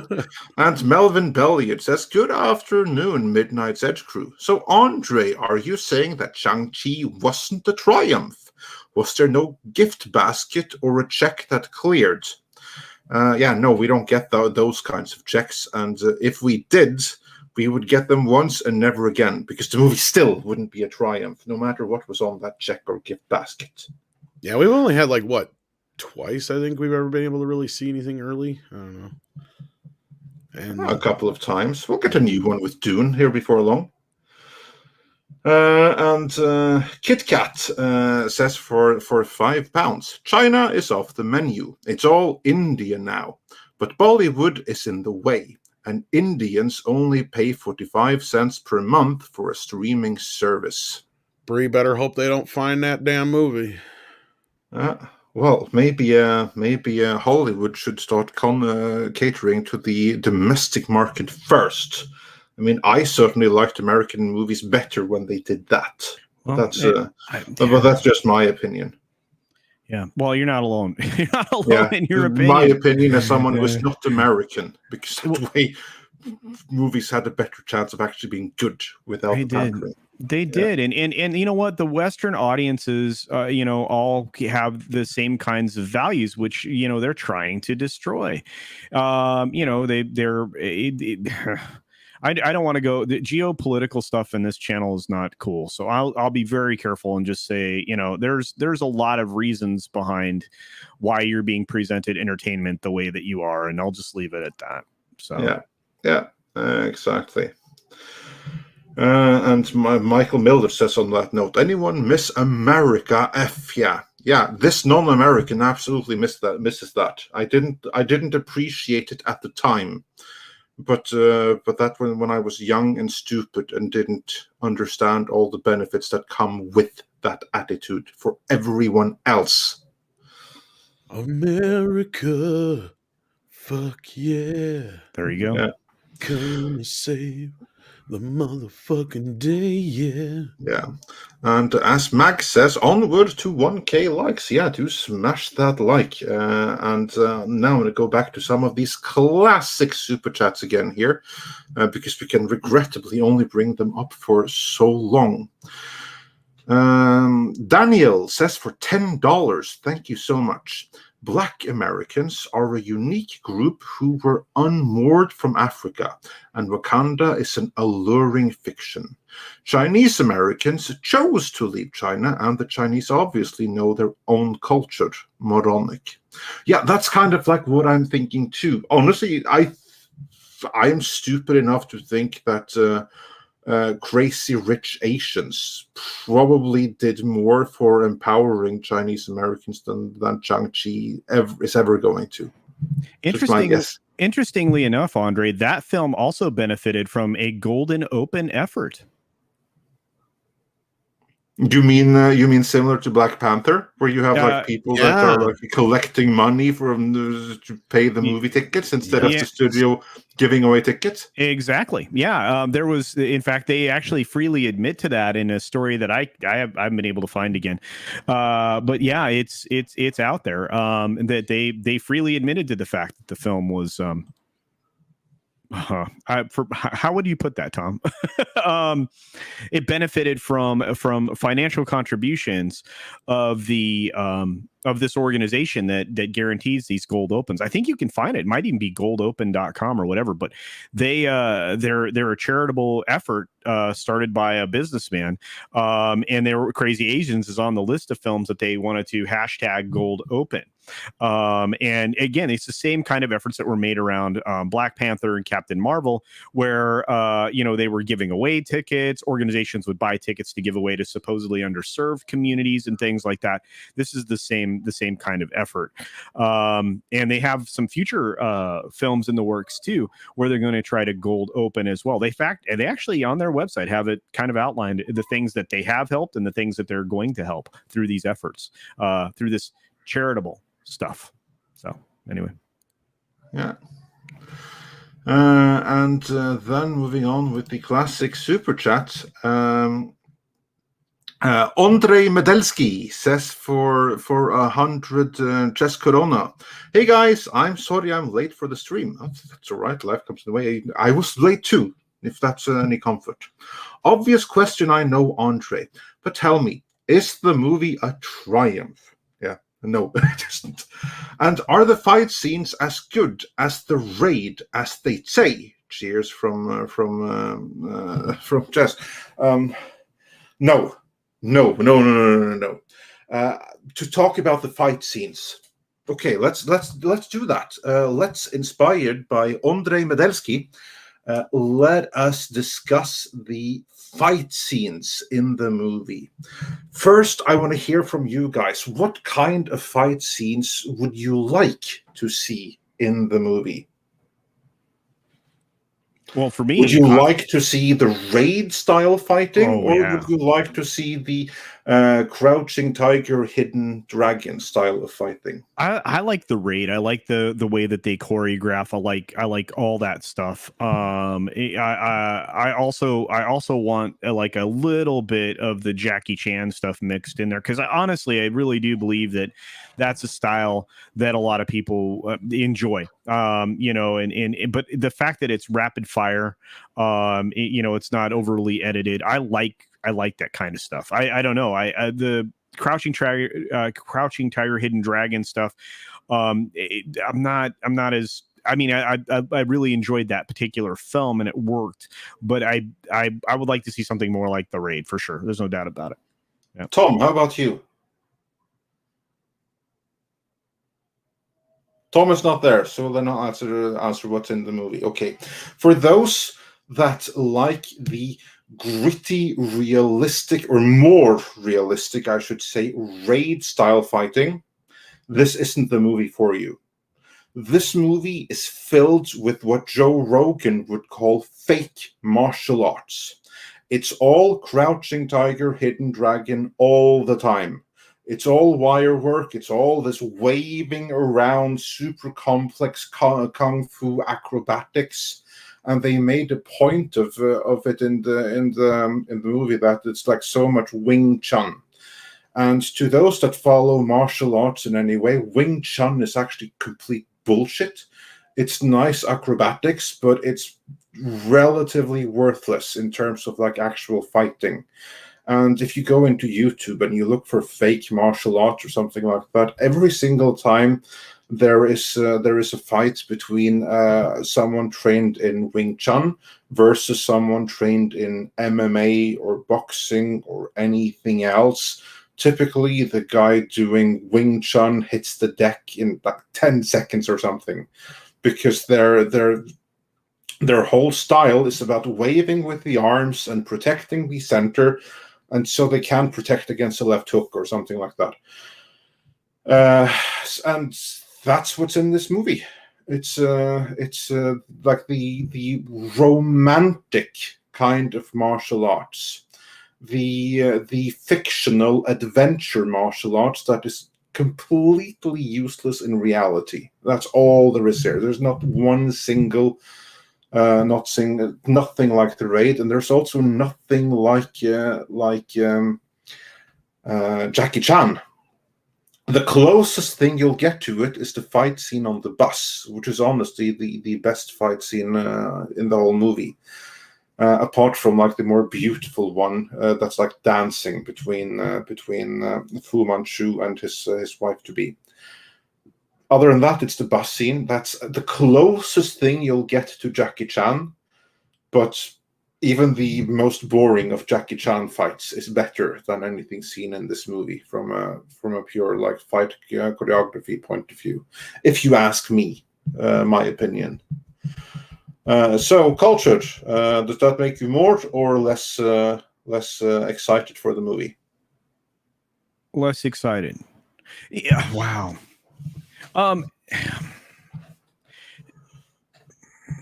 Is Aquafina like I mean, is she worth it in this film? Is she like the Mushu of the animated Mulan in this film? Is she the comic relief? Is she plucky? Is there any redeemable performance that she gives?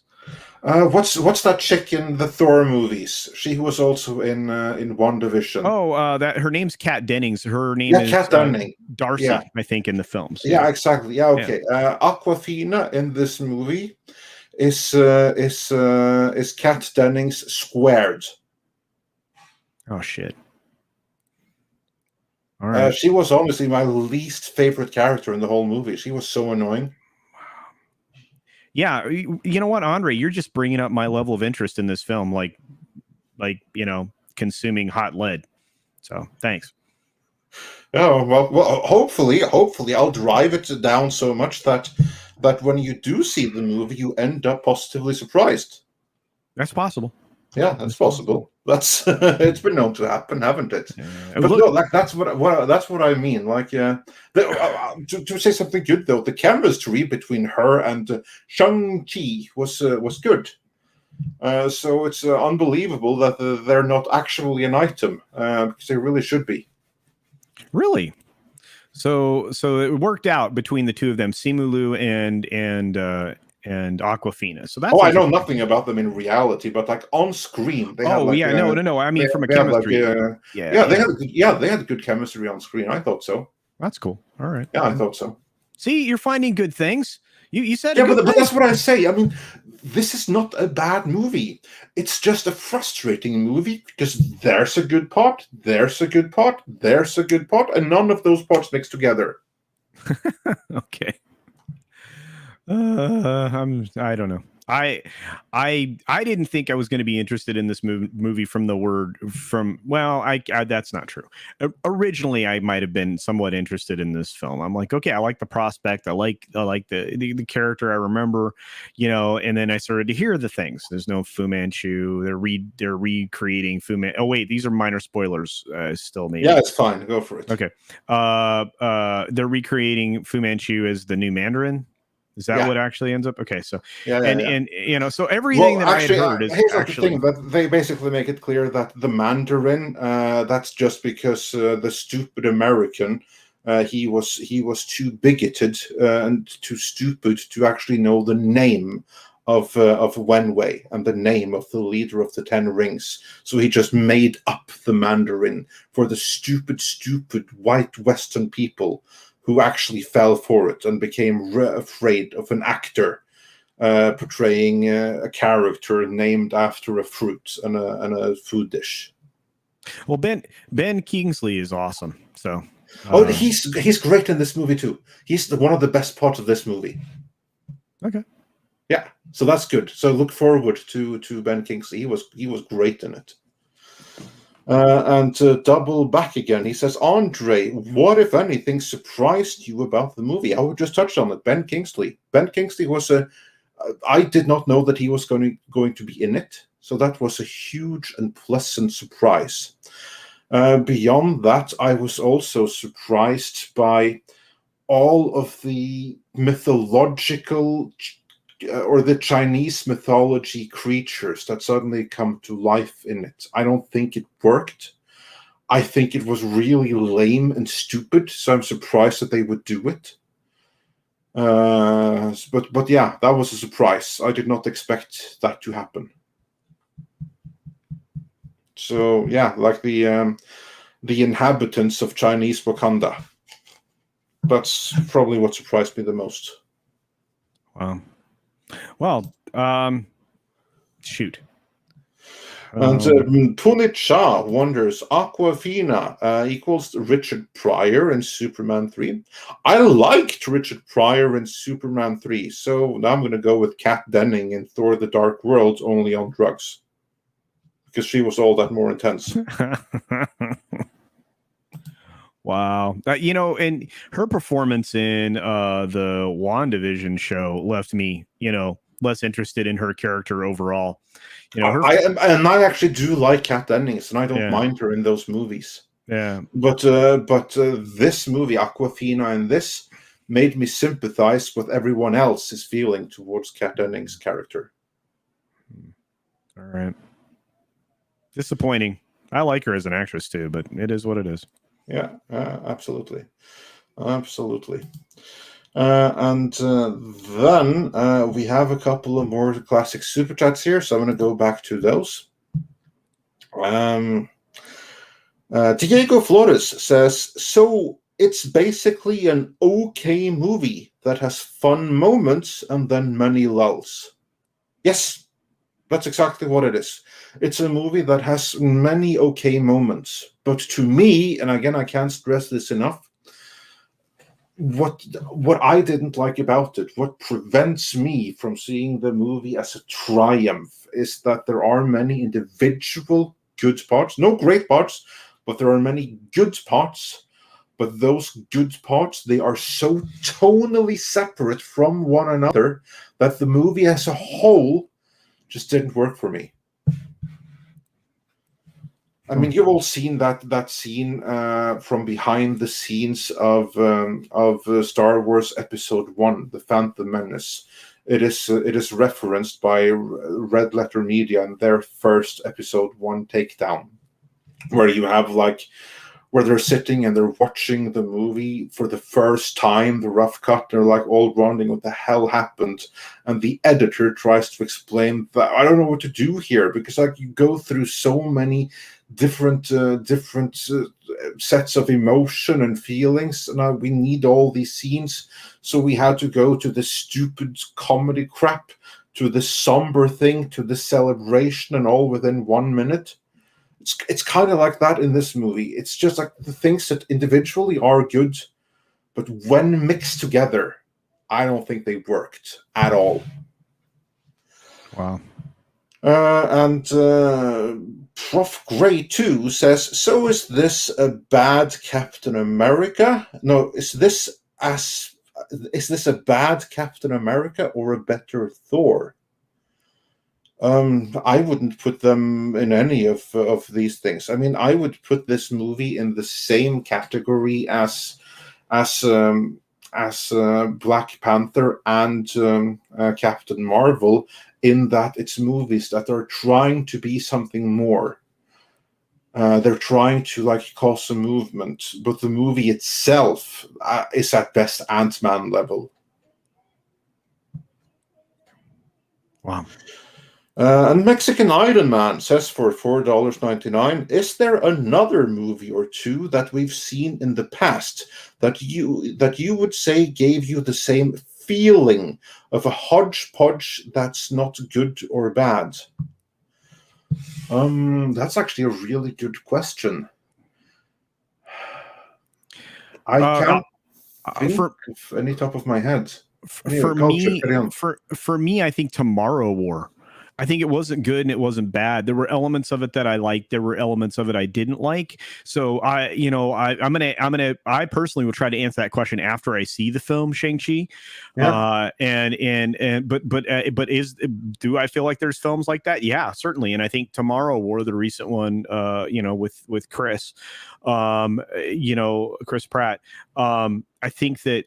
I think that was one of those films for me. There's good parts and there were bad parts. There was a lot of parts they could have just got rid of. There were storylines they could have got rid of. And it did. That film also, like Andre's describing, this film seems to sound like multiple films. That film, Tomorrow War, also seemed like it was a couple of films ground together.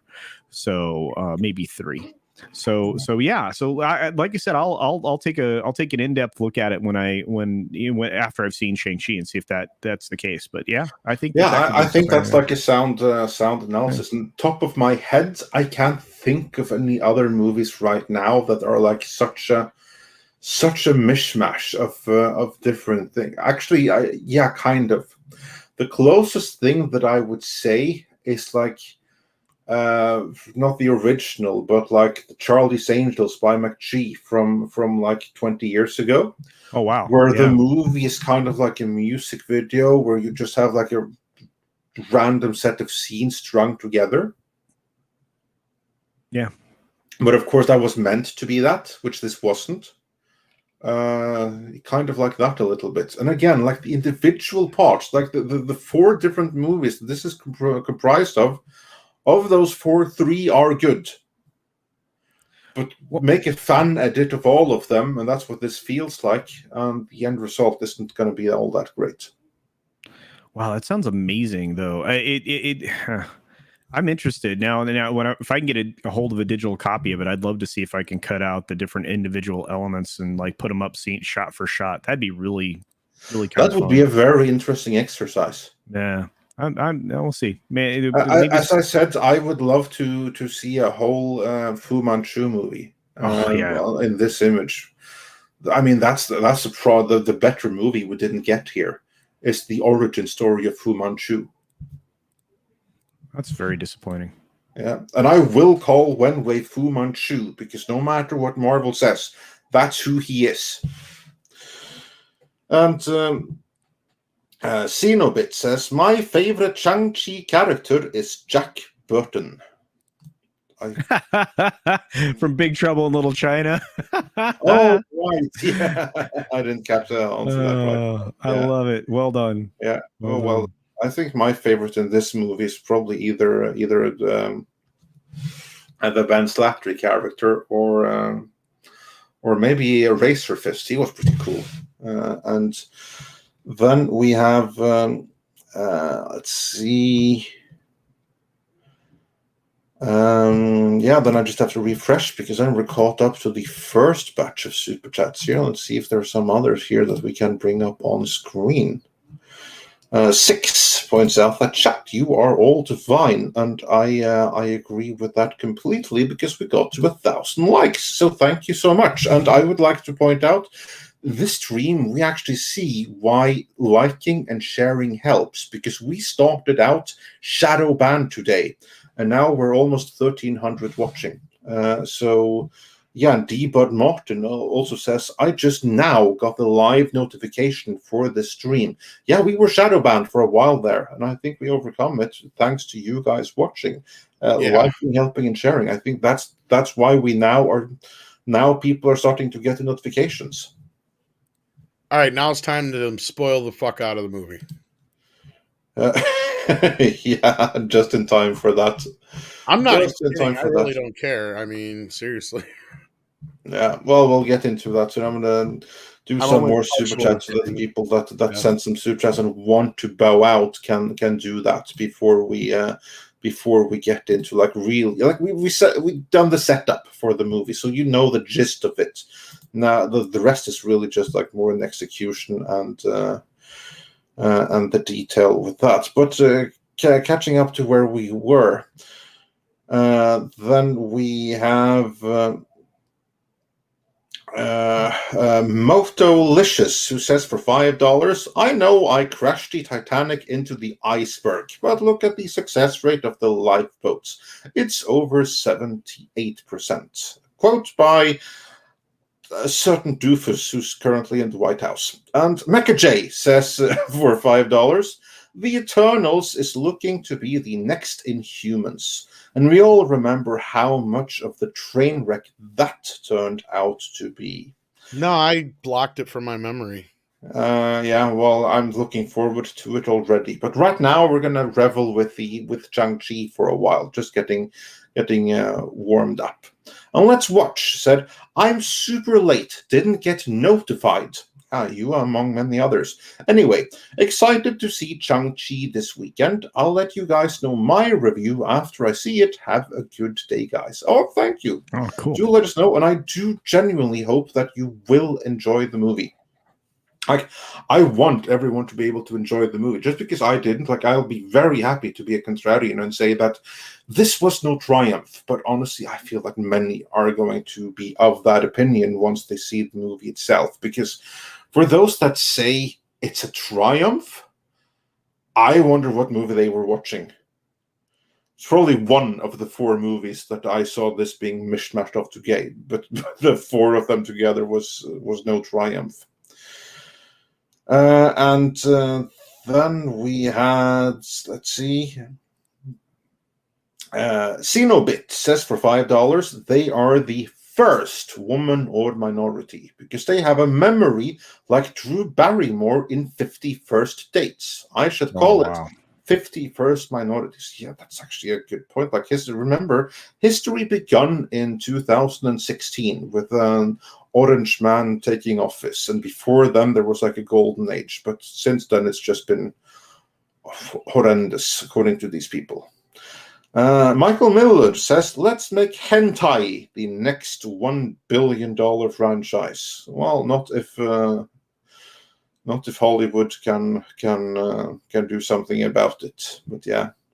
And Mexican Iron Man, he said again, Tom, check Twitter. Thank you, peeps. Your likes and shares finally made a notification happen. Send screenshots. So yeah, this is what we just said. It really, really helped this time. And Cenobit says, so Disney is the Wing Chun of filmmaking. Yeah, they certainly are right now. And for those keeping track, Wing Chun is great acrobatics, but it's fake martial arts in terms of actually winning fights. And Robert B. sent us $2 saying, don't need to read this. Well, we did anyway, so thank you so much. And Double Back Again wonders, Suicide Squad or Shang-Chi? Oh, Suicide Squad all the way. I enjoyed Suicide Squad. I had a great deal of fun with that movie. The more I think about it, the more I like it. Whereas Shang-Chi, I have no need to ever watch again. I would watch Fu Manchu prequel, but this movie I have no further need to spend any more time on. Of course, I will when I discuss the movie again, when all you guys have seen it, and I look forward to hearing what you all think about it, especially you, Cultured. I look forward to hearing your take if you felt that my thoughts on it were completely off mark, or if you see where I'm coming from when you see the movie for yourself. Yeah, I'm actually looking right now. I was looking at what showings I could get to that would coincide with this weekend. So, you have to come back and we do like a review. Yeah. Sure. When do you do? Because now I really want to hear your thoughts. Yeah, I would again. I'll take a look because at it. Maybe I'm unfair. Who can say when I'm the only one here who's seen it so far? Well, I'm gonna, like I said, I always try, despite knowing a lot of stuff up front, to go in with an open mind and be purely objective about what I see. So we'll see. Yeah, but yeah, I would love to come back. Yeah, I'll make it work this weekend. I'll find a way. Yeah, perfect. And Peter Hahn wonders, is Star Trek Discovery better than Shang-Chi? No. Guys, misunderstand me correctly here. Shang-Chi is no triumph, but it's only because the individual parts of it don't fit together, in my opinion. Whereas with Star Trek Discovery, all the parts fit together. Like, so it's like each season is its own thing. And of course, the next season is something else together. But within each season, Star Trek Discovery is tonally consistent, and it's all awful all the way. Whereas Shang-Chi is comprised of good things that tonally don't fit together, and that gives that victory to Shang-Chi. I mean, I'd rewatch Shang-Chi 10 times over before watching another single episode of Star Trek Discovery. Exactly, Warwolf, he points it out. Star Trek Discovery is horrible in general, but even Shang-Chi, by design, is better than that Trek. Yes, exactly. So, there's no comparison. I mean, there's things to like about Shang-Chi. The individual elements of it are good. They really, really are. Not great, but good. But how anyone can go from there to the whole being a triumph is completely beyond me. But of course, if someone really genuinely feels that way, then good for them, I guess. I just don't see where they're coming from. And Arturo Trevino says that Shang-Chi flopped. It's too early to make that call. But if the trades right now are even estimating 90 million worldwide for the weekend, that's not great. And remember, this movie is getting a theatrical exclusive window of 45 days worldwide. So there's no Disney Plus to hide behind. These numbers will be very revealing. Culture, what do you make of that? That the movie is going to get that kind of a window? Why do you think that is, and what lessons can be drawn from that? I think, I think that the idea of because Disney realized they couldn't continue to release their streaming numbers behind the other films that had, because Black Widow and Jungle Cruise, they couldn't continue to do that because it creates furthered expectations that now you're always going to be updated on these numbers. And they in the recent arbitration filing for Black Widow with Scarlett Johansson and her team, they actually had to reveal that as of the time of the filing, they had already cleared $150 million in digital distribution fees collected in revenues from Disney Plus and their past digital pass-throughs. So they're obviously taking away ScarJo's leverage in the suit, but at the same time, they don't want to reveal those numbers ever again. And so I have a strong suspicion that kind of fed into this film where Chapek knew that this was going to perform very poorly, and that this will either live or not on its own in the theaters. So I strongly suspect that this 45-day window isn't going to be beneficial for this film, and it will fall off just like every other film on its second weekend. Because again, this is a holiday weekend, so you always expect an extra little bump in your theatrical views, in revenue. But at the same time, I expect this to fall off almost 60% in the second weekend, just like everything else seems to. Yeah, I'm sure. I have no doubt about that whatsoever. And also, I think the only one who's going to benefit from this 45-day exclusive window is Bob Chapek in his struggle against Iger and Feige. Absolutely, because there's no way to hide behind these numbers. Yeah, I agree with that. Yep. So that's going to be interesting. Tom, do you have any thoughts on all of this? Tom does not have any thoughts on all of this. Right, then we're going to move on. We have some other breaking news here. I just want to go and check that. Sorry, I thought the Roomba took over the house. Yeah, well, that's how it goes sometimes. But I saw we got like another super chat here. Rambam 3000 says for £10, talking about Wing Chun. And Wing Chun, that's like the martial art that is being used in this movie. And when people say Kung Fu, very often Wing Chun is the martial art that's behind it. And it's criticized for being like fake martial art in that it's really nice gymnastic. It's going to keep you in good shape, but it's close to useless in a hand-to-hand actual fist fight. And Rambam 3000 says, talking about Wing Chun and other fake martial arts, check out Count Dankula's Mad Lads video on Su Xiaodong, a Chinese MMA fighter who kept defeating Kung Fu masters. And yes, that's exactly what we're talking about. Like, there's many videos out there, both on Count Dankula and other places on YouTube, where you then have this MMA fighter who takes on these Chinese masters in various disciplines, mostly Wing Chun. And they think that they can fight, and they think that all the way up to they actually meet a real MMA fighter in the octagon or in the ring or where have you not.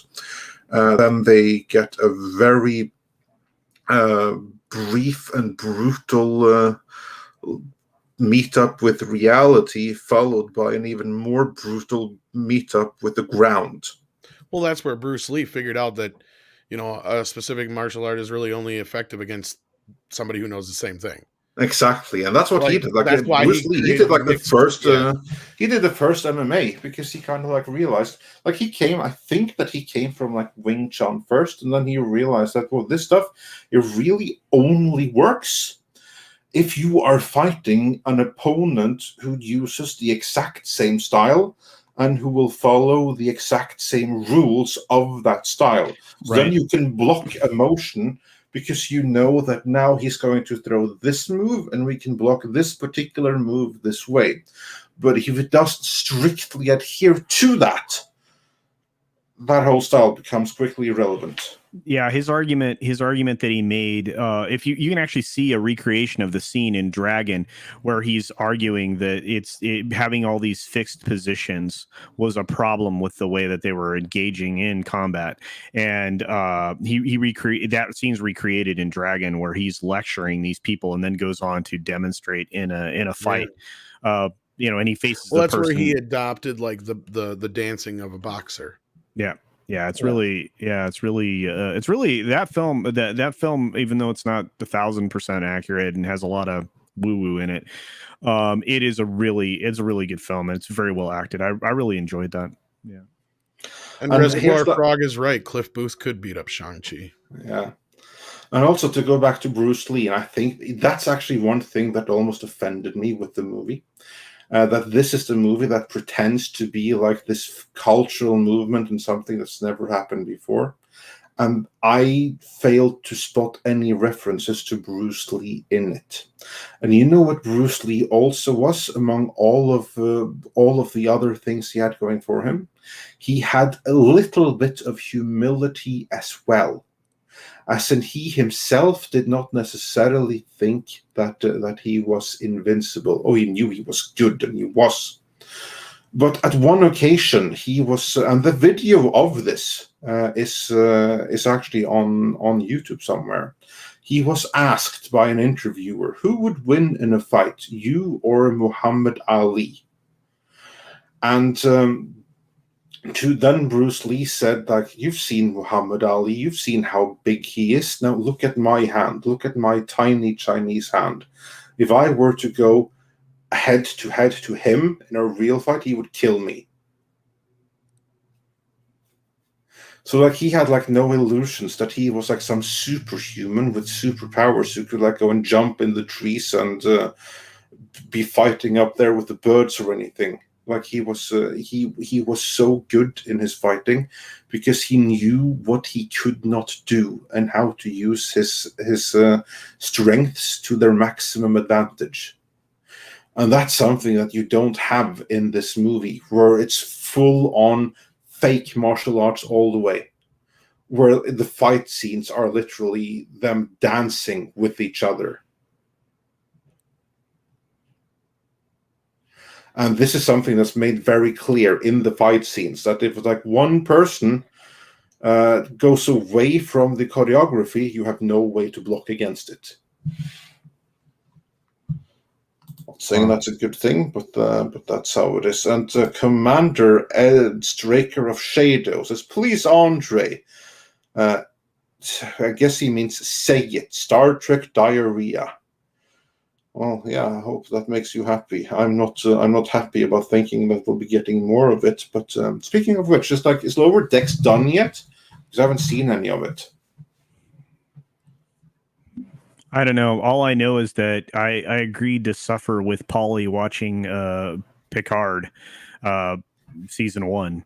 And I look forward to seeing your reaction to that. Yours and Polly's. That's going to be hilarious. Well, Polly's will be more interesting the first 4 episodes. After that, you'll get to see my additional suffering. So there you are. But I'm looking forward to it. It'll be a good time. I think Mexican Iron Man is the one that's holding all the strings on that. So I'll just wait for him to get in touch with me when Polly's available. Oh, perfect. I look forward to it. I heard Polly's actively avoiding it.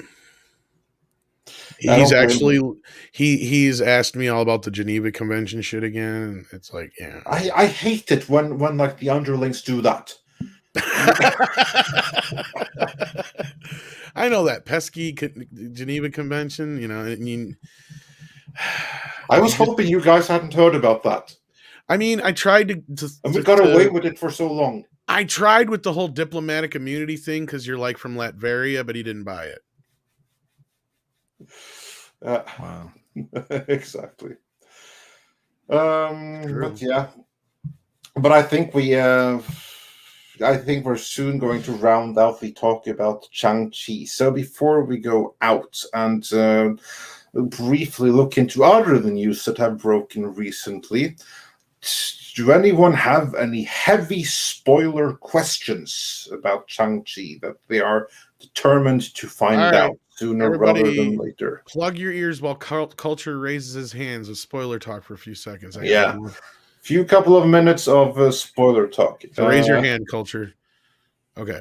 Is Captain Marvel in it? Yes. Oh, for fuck's sake, I'm done. I don't care after that. What That's dumb. what other cameos? What other cameos are in the film? Well, there is. I have to highlight the series. Let's see, cameos. There's Wong. There's the Abomination. There's Captain Marvel, and there's Bruce Banner.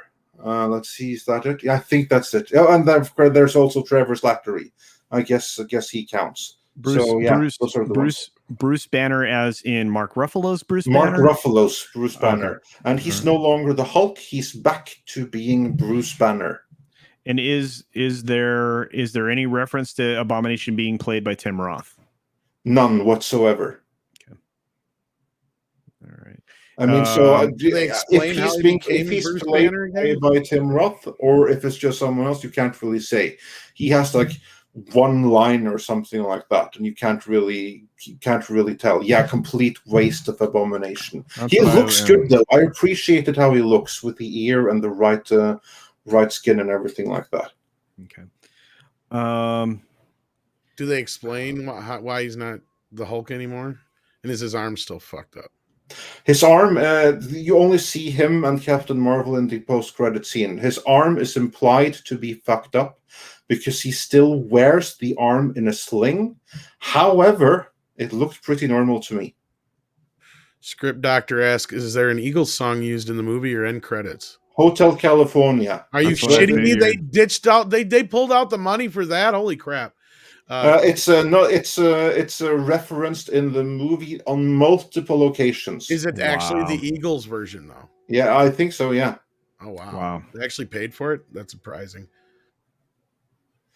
And Kit Kat says for £5, if movies were to use authentic fighting techniques, they could not have 12-year-old girls beating up 180-pound men. So they gave up authentic fighting. Yeah, that's a pretty good point there. And there's very little of it in this movie. Then a Reservoir Frog, he wonders, what's the post-credit scene? Now, there's a mid-credit scene. And the mid-credit scene, that's actually the more important. This is where Captain Marvel and Bruce Banner appears. Because this is where they look into the 10 rings themselves and wonder what the hell are they and where do they come from. So this is then Wong and Captain Marvel and Bruce Banner that all examine the 10 rings, and they try to determine what they are. None of them have any clue. Not even Captain Marvel have seen anything like them anywhere in the universe. But they do discover one thing, is that when they're being used as a beacon to attract something. And this reference to you have to see the post-credit scene. That's really it. The rings are a beacon attracting something, and we don't know what, but something is implied to be coming. So is the 10 Rings organization or an organized crime, and are they supposed to represent a terrorist organization? They're just organized crime, and that's the post-credit scene. That is after the defeat of Fu Manchu. It's Shang-Chi's sister who said that she would disband the organization.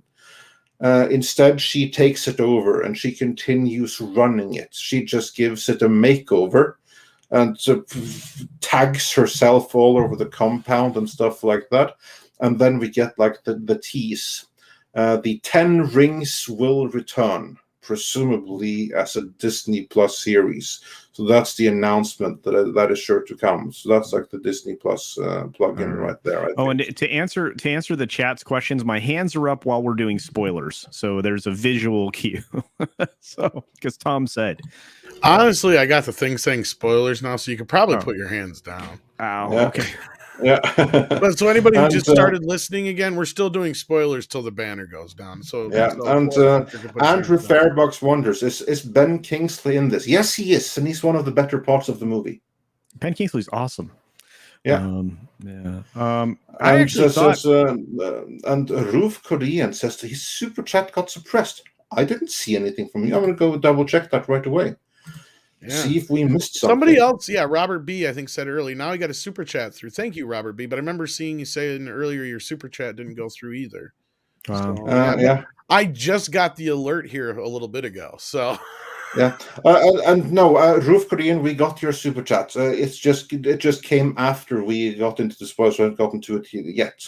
Roof Korean the Based said for $5. Since Culture Casino is here, with China gaslighting Hollywood and Nelson accuracy in question, have cinema numbers been inflated longer than previously thought? probably. The Nielsen accreditation thing's been going on for a long time. The MRC is the ones that grant them accreditation. Nielsen originally self-suspended themselves from the system, going back a little ways now. There's a good chance that we've been seeing even more fluffed up numbers for a while in at least as far as television stuff goes. As far as the actual digital consumption numbers, those are going to be, believe it or not, a little more accurate, a little bit easier to predict. The models will be easier to put together. They actually calculate based on the packet tracking, what kind of consumption people are doing as far as the digital programming stuff. One of the reasons that Roku went out and acquired the data aspect and the data side of Nielsen was for that. So they can compile outside of their own ability to gather data directly. I think that's kind of an interesting thing is they're going to be able to combine a lot of other different forms of data to give everybody a bigger picture.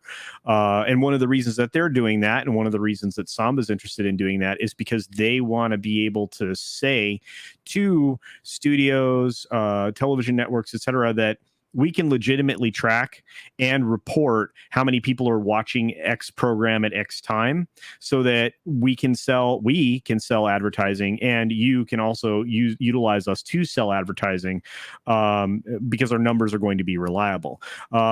Again, Nielsen had to change some of their formatting because of the way things were being we handled. Reported on this, remember? Yeah. I think we talked about it on your Tuesday tirade. If not, I know we talked about it on Mead, where, well, not a ways, but like a couple of weeks. Like, they basically are self-regulating themselves because they got called out by some TV organization for being racist. Well, actually, it was just they believe the numbers are being underrepresented because of the obviously the global crisis that we just went through. They weren't able to go make in-person visits to follow up on data, lack of data from different families, and they wanted to say that was specifically oriented around particular demographic groups.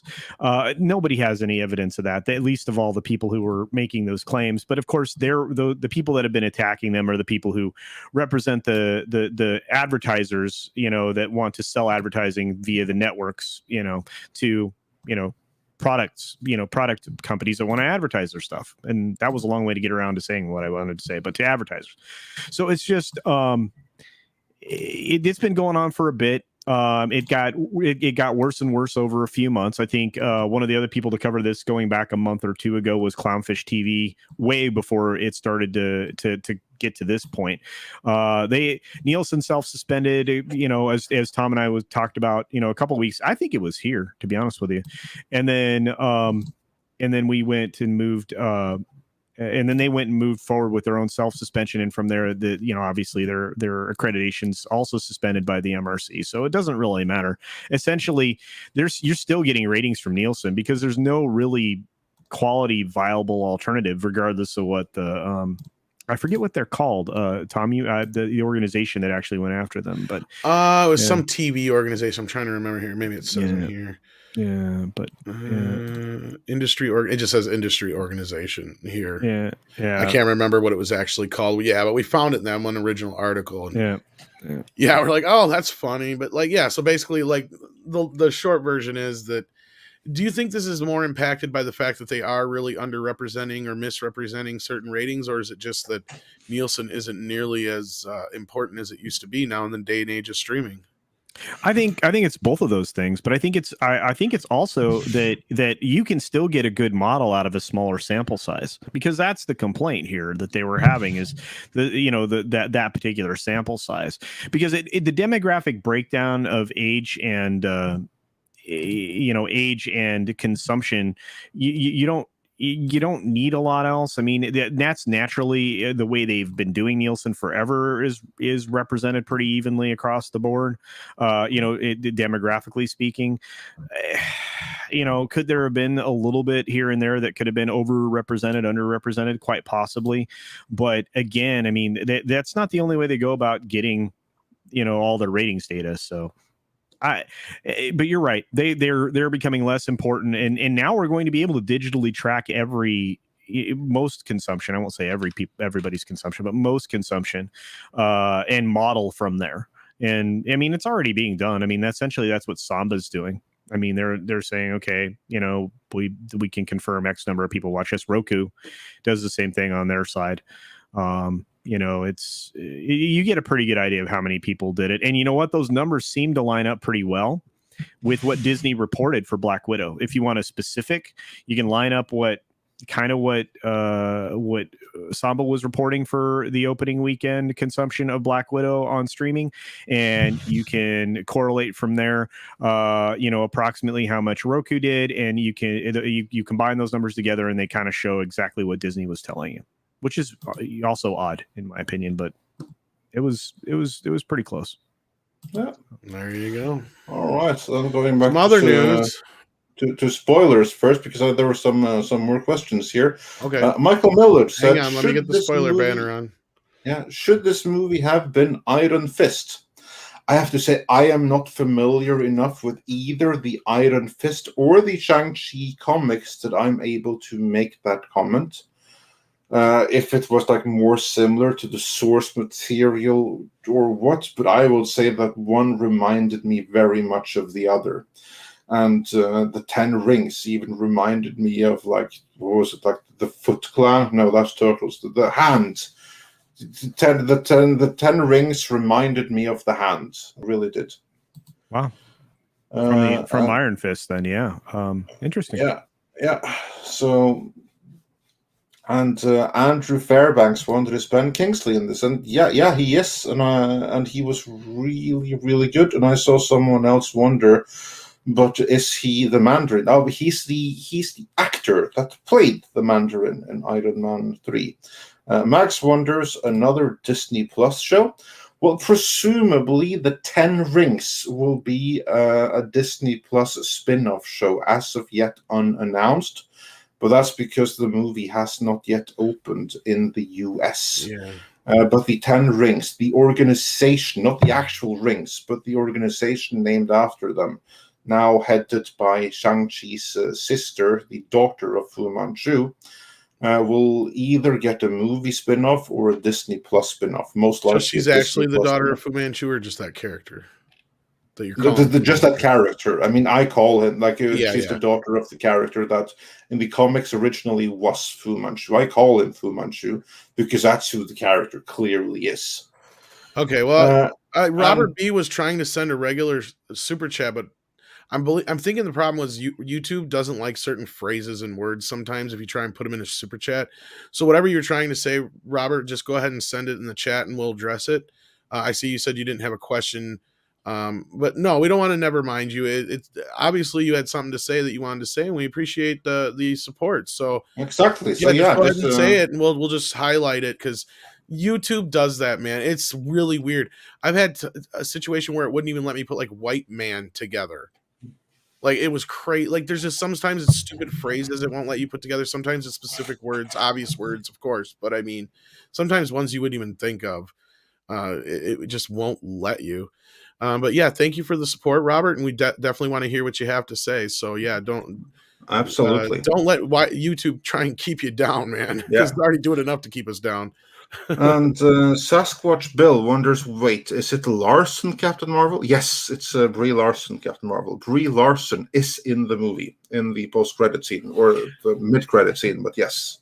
Like Six says, can't use the word mast or bait. No, exactly. Um, Exactly. My question, I think I have another one. Do we see any natural lead-ins into the multiverse of madness? No. Okay. Just curious. So really, this film's loosely tied to nothing. It would be in a great Phase 1 movie. Okay.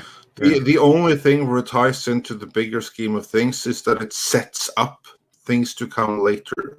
It sets up, the biggest thing that it sets up is that the Ten Rings are a beacon. So there's a beacon attracting something, with no more hint of what that something may be just yet. But something is implied to be coming because of the beacon. And Trenchman says, just make Deadpool and Wolverine already. Jeez. Yeah, I'm sure many people feel that. And Michael Miller, he re-asked the question, should this movie have been Iron Fist? And yeah, just like the last time, I can't say the difference, and they reminded me a lot of each other. Honestly, I don't think that any of that should have been a movie. I don't think it's coincidence that we're getting this and Eternals right next to each other, and you had Iron Fist and Inhumans pretty much fall flat on their face. I don't think that's a coincidence at all, though. Yeah. If anything, I mean, that might be about the only tangential connection there, Michael. But yeah, that's about best I can come up with. Yeah. Kit says Ben Kingsley, that's an Iron Man reference, and yes, that is exactly right. He reprises his role from the Iron Man, where he played an actor playing the Mandarin. I don't know anything about a Peppa. Yeah, they gave me a lot of drugs. And and he's actually pretty cool. He's cool in this. He really is. Angry Panda says Ben Kingsley should have played the real Mandarin so much better. Well, here's the thing though, there is no real Mandarin. It was like a character inspired by Wenwei, the Fu Manchu, but they didn't know his real name, so they just called him the Mandarin, because many are like loosely aware of the Ten Rings, and it's like some Chinese guy running it. And so they created the Mandarin. That's like the in-continuity explanation for it. A script doctor had a question there. He says, what do you want to bet that the Ten Rings will be enlarged to help Galactus devour Earth? I would imagine that the beacon and who's in the other end of it is Galactus. That's not in the movie. But I would imagine that being the case. And I would not be surprised in the slightest if they were enlarged or something, because those things were pretty magical. I mean, they reminded me of the rings from Sonic the Hedgehog. There you go. Yeah, and that also answered Mag's question on what is attracting. Yeah, sure isn't an audience. Yeah, that's a sick burn right there, Mags. Yeah, no, I think Galactus. I think Galactus is what it's probably going to be attracting. Yeah. And with that, I don't see like any other heavy spoiler questions. So let's briefly run through the other news that we had today. Ghostbusters been delayed a week, just a week for now. And I say for now because this is also coming off the news that Paramount has delayed their movies until 2022, including Top Gun Maverick and Mission Impossible 7. Ruh-roh, George.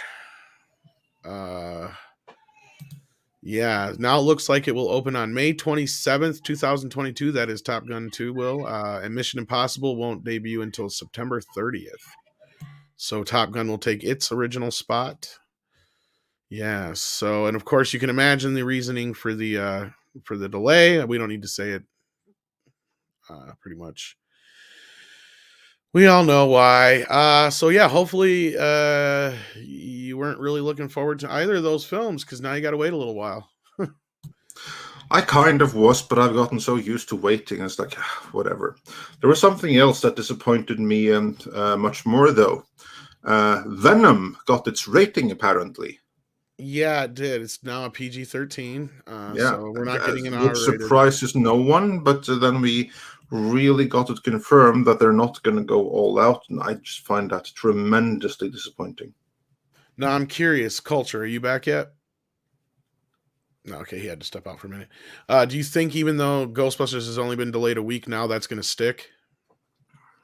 I hope so, but it's going to depend on what happens in the next few weeks here. I mean, they moved it once, they can move it again. I mean, if they decide that the situation isn't right for theaters right now, nothing prevents them from pushing it back further. So, yeah, absolutely. Absolutely, it can be pushed back further. And somebody in the chat asked why Ghostbusters would probably get a week push.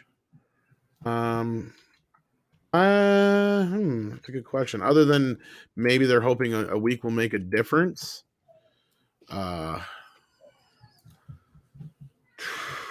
Otherwise, the only thing I could see is they're trying to get out of the way of the Eternals, but I don't know why the fuck they'd be afraid of the Eternals. The only other reason I can see is they're moving it closer to Thanksgiving. That could be I think the reason. I think they even know from history, never underestimate Marvel. I mean, it's easy for us from a fan perspective to say that Eternals isn't going to work out, but I don't think that they know that in the industry. I think that many people still only see the Marvel brand, and they know the history of the Marvel brand, and they don't have the smarts enough to see that that period is over now, and Marvel has to prove themselves again.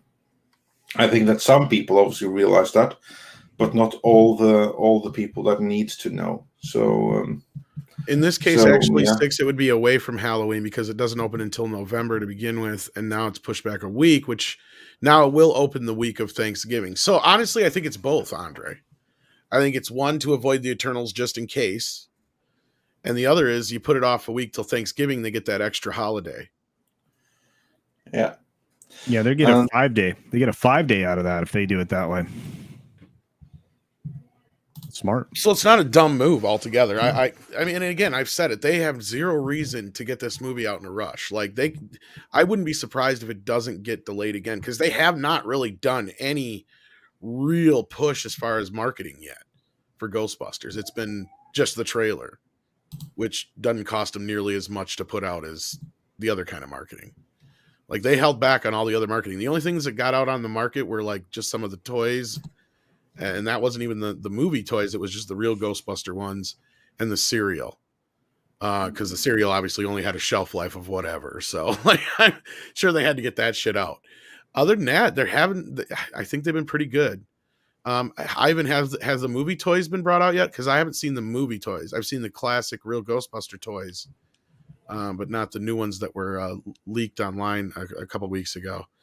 Yeah, we'll see. We'll see how it goes here. Do you think it's going to get pushed any more, Culture? Or do you think they'll stay where they're at now? No, I think Sony's kind of settled in here. And what do you think about this Top Gun news? Now that it took Mission Impossible's place, Mission Impossible's pushed to September, and now Top Gun is pushed off yet another. This movie's going to be like 3 years old by the time it's released. And it won't be the only one. Yeah, but I mean, aren't they? Mission Impossible right now is in court with their insurance company. Oh, I didn't hear about this. Yeah, because of the delays on the film. So and the insurance doesn't want to pay for it, so they literally suing them for like a giant amount of money, like $100 million. So they're trying to cash it on the insurance, and the insurance like fuck you. Well, we'll see, but they're in court. So I think I don't know. I think I reported that yesterday on the 6 Minute Daily. I don't remember the specifics, but yeah, or maybe it was today. I don't know. All I know is that they're in court right now. So, they're going after them for the not covering the delays. So, but go ahead. I'm nothing. I don't know. I mean, there's no point to push anything further at this point. At that point, they're just trying to see if they're going to be dealing with, limited crowds and unavailability. They want to not repeat the same money losing behavior that Black Widow had to go through. Think about a film that had to actually advertise 3 times, and make 3 big promotional pushes. They don't want to do that. So, and I don't blame them. Well, there you go. And Prof. Gray says, am I the only one hoping Eternals is a surprise hit? No, actually, I mean, as far as hit-wise, whatever. I hope the movie's good. I was hoping Shang-Chi was going to be good. Now I'm not so hopeful after what Andre has said, but, on the Eternals side of things, I mean, I haven't been so hopeful for it. So the most it can do is surprise me. I mean, contrary to popular belief, we don't want shit to suck. Right, like we want it to be good. I want to be surprised. I hope that you guys will enjoy the movie. There's nothing bad in it. Again, I just have to stress it again. I'm not saying the movie is bad per se. The individual parts of it are good. Problem is that the individual parts don't tonally blend together. And that makes the whole come off worse. No, and the only time I've actively ever really rooted for a movie to fail is when I had really zero interest in it, or if it's important that it fell for exactly. I was just going to say, for Ghostbusters 2016. Ghostbusters, or when Charlie's Angels did what it did, Terminator Dark Fate, that kind of a situation. Birds of Prey. Exactly. Birds of Prey, that could have done worse as far as I'm concerned, because it was one of the worst movies I've ever seen. Yeah. But no, we genuinely hope movies are good. And the best thing a movie can do is surprise us. A recent example was The Suicide Squad. I think most of us... if it's good, we want it to succeed, and we want it to be successful, so that the audience will show the studio with their money, do more of this. Yeah, and I mean, I remember a lot of people were lukewarm, there was some polarization with The Suicide Squad, I should say. Yeah. But for the most part, Andre and I, when we went into it, we were not impressed with the trailers, but from my recollection of the review we did, we both enjoyed it, so... Yeah. I mean, I think I enjoyed it more than you did, but probably. But that's because you like martial arts movies more than me. Well, I was talking about Suicide Squad, not Shang-Chi. Oh, that. No, I didn't enjoy the trailer so much, but I really enjoyed the That's movie. What I meant. That's what I'm saying. Yeah. So we all went into it kind of figuring, oh, this is going to be shit, and we enjoyed it. And I was just saying, I know the movie was polarizing across the board as far as fans go, but I mean, we like it when we're surprised by a movie. We enjoy being surprised by movies. It's we don't want shit to be bad. I like Suicide Squad more because of it, because I thought it was going to be a mess, and I enjoyed it immensely. Probably more because of my expectations below it. I just have to address this real quick. Warwolf says the Mandarin did exist in the comics, side by side with Fu Manchu. He fought a bunch of Marvel heroes. Yeah, I know, but that was in the Marvel comics. Here, the Mandarin and Fu Manchu has been merged together and renamed as Wenwei, although he really is Fu Manchu, with a touch of the Mandarin. But in the MCU continuity, the Mandarin never existed. He's like a fiction. Then let's see if there's some other comments here. Xenobit wonders, did Lopan get the chick in this one? I think you mean did he get Aquafina in the end? Big trouble. Yeah. In Little China. Yeah. I really have to rewatch that movie. We gotta run. So great. Jack Burton says, run into the distant night. Yeah. But basically, Shang-Chi, he stays in his platonic relationship with Aquafina. Have you paid your dues, Jack? That was your line, Culture. I was trying to set you up. Oh, man. I can't remember the Yes, sir. The check is in the mail. That's what it is. Yeah. Gosh. Man, that's such a great film. I missed that film. It was so good. What happened? What happened to films? The best part about it is the star isn't even the hero. That's what I love about that movie. He doesn't even want to fucking be there. Nope. He's like, I just want my money so I can leave. And then let's see, because we lost a couple of super chats in here. Inspira Pass says for $5. Over 20 years ago, when I taught martial arts, it was widely known that the CCP was pushing wushu to take away fame and power from the Shaolin Temple. That would not surprise me. They do stuff like that. And Robert B, he sent a little crocodile super sticker. So thanks for that. Thanks for the support. And just send us those comments. We'd like to hear them. And Prof. Grade 2 wonders the 10 rings will become the next Infinity Stones. No, because they're already there. I think the only thing that they're going to do is serve as a MacGuffin that's going to attract something. Probably Galactus. Yeah, he wanted his truck back too. Yeah. Yeah. And Robert B also sent like an on-set chair super sticker. And Andre Medelsky says for 50 chess Corona. No way. Are you serious? Is really Carnage being PG-13? If so, then I don't know if I'm more angry or sad. Hard pass. There's like an As for me, oxymoron joke in there somewhere. Yeah, I'm just really disappointed because I always took for granted that it was going to be PG-13. Yeah. But I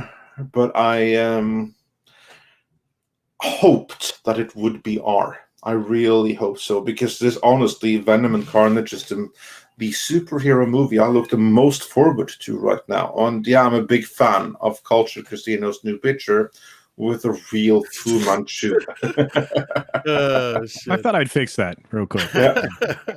Well, and You have to send me that so I can use it in my review. Didn't it get out in some other reports? But I mean, I remember saying this before too, but wasn't it Kevin Feige who kind of mandated it had to be PG-13 no matter what? I don't know, maybe. Wouldn't surprise me. Because like that was the whole like thing with like Tom Rothman claimed he went and re-edited the film, and then Kevin Feige's like, no, that was me. Yeah.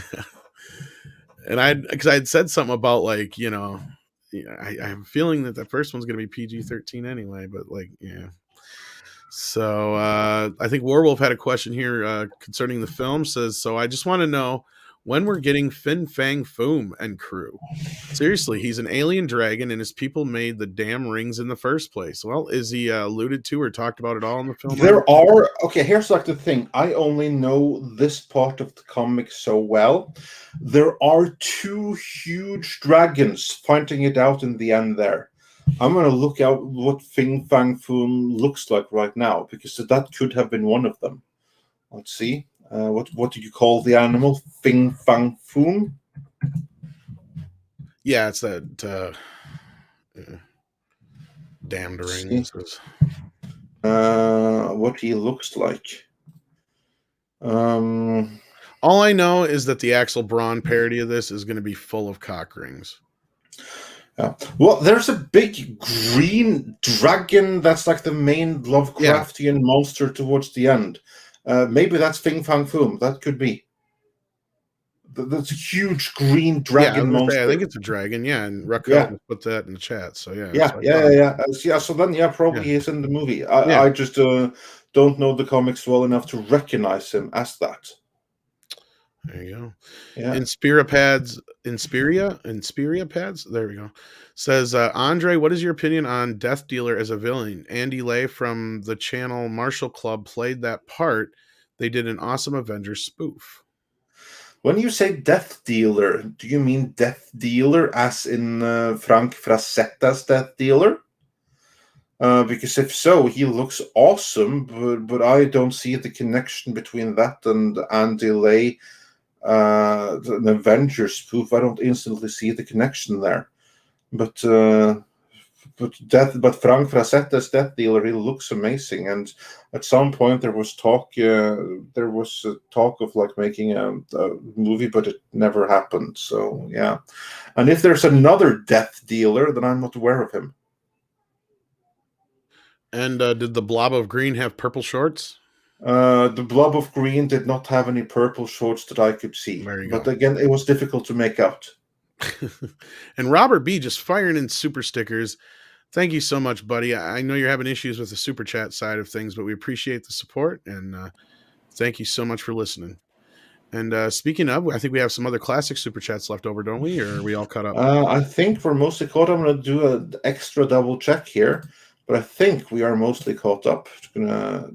But we never leave any super chats behind. So yeah, that's a lesson for everyone to think of. Never leave anyone behind. And like our Um, lovely Wrench 6 says here, it's never too late to hit the like button and the live stream, to like the live stream anyway. I can't read today. Also, double check that you're still subscribed. That's right. And make sure that bell icon is clicked. yes, And that way do you'll that get because the. like we've lost a couple of hundred subscribers like randomly, like in a second, because YouTube is like doing some kind of like cleanses and stuff again. So do check that you're still subscribed. And yeah, we did miss one super chat. Xenobit wonders where is the Stan Lee cameo? Well, he obviously isn't with us to film anymore, but I didn't see any kind of references to him. If there were I any, I think there missed them. was. I'm not saying that there weren't. There might have I was been, going to but say, then I I know there missed was them. the Stanley Pizza or whatever, but I can't remember where that was out of. If Oh, a that was, detail like that I would have missed. So that yeah. could have been here. Yeah, and then Asperia Paz comes back again with Death Dealer was one of the masked villains featured in the promo. Marshall Club is the actor's YouTube channel with his action Oh, is troupe. that the one with the mask? Okay, Okay, see, that's what I mean. I don't know the comics. I wouldn't be able to recognize well, that. considering the comics have not been in print for forever, but Yeah. Yeah, I see. Okay. Yeah. Well, Death Dealer was in the movie, and he was cool, I guess. He's like in it for like 2 scenes or something. Didn't make okay, like a huge impression. the Stanley's Pizza was from a What If episode. Okay, I couldn't remember where I saw it from. Oh well. Yeah, that could very I well think be. it's I don't it's probably good he's not in this movie because it sounds like it's going to be shit. I again, the element part. Like, this is no Captain Marvel. Okay, like All right. there are Well, that's a good plus. parts here. They just don't jive together. That's my complaint. And also that Abomination and Wong thing is completely pointless and throwaway. But yeah, hey, cool, I guess. There you go. Yeah. I don't know. I'm not so. I mean, unless you really want to have a round table, Andre, I guess I'll just wait 45 days to see it. Yeah, as long as culture goes to see it, we can have a round table. But Well, if you're gonna have a Baltic will round be seeing table, it I'll too. figure it out. Yeah. And Jillian N. Yeah. Sends us $19.99. Thank you so much, Jillian. Very disappointing about Top Gun. Perhaps quickly shoot a few scenes with Maverick apologizing to Woken token characters. Then they'll rush it to the screens for representation. We fans can then ignore those scenes. I just hope that they're going to release the badass movie that it looked like it was going to be at some point here. So, yeah. I'm actually looking forward to that movie. But yeah, if they were to do as you suggest, Jillian, I'm sure the movie would come out much, much faster and be much more praised for it. Then suddenly it would have the approval of the Twitterati. But yeah, we'll just have to wait. We'll just have to wait until they decide to grace us by releasing these movies that actually look pretty decent.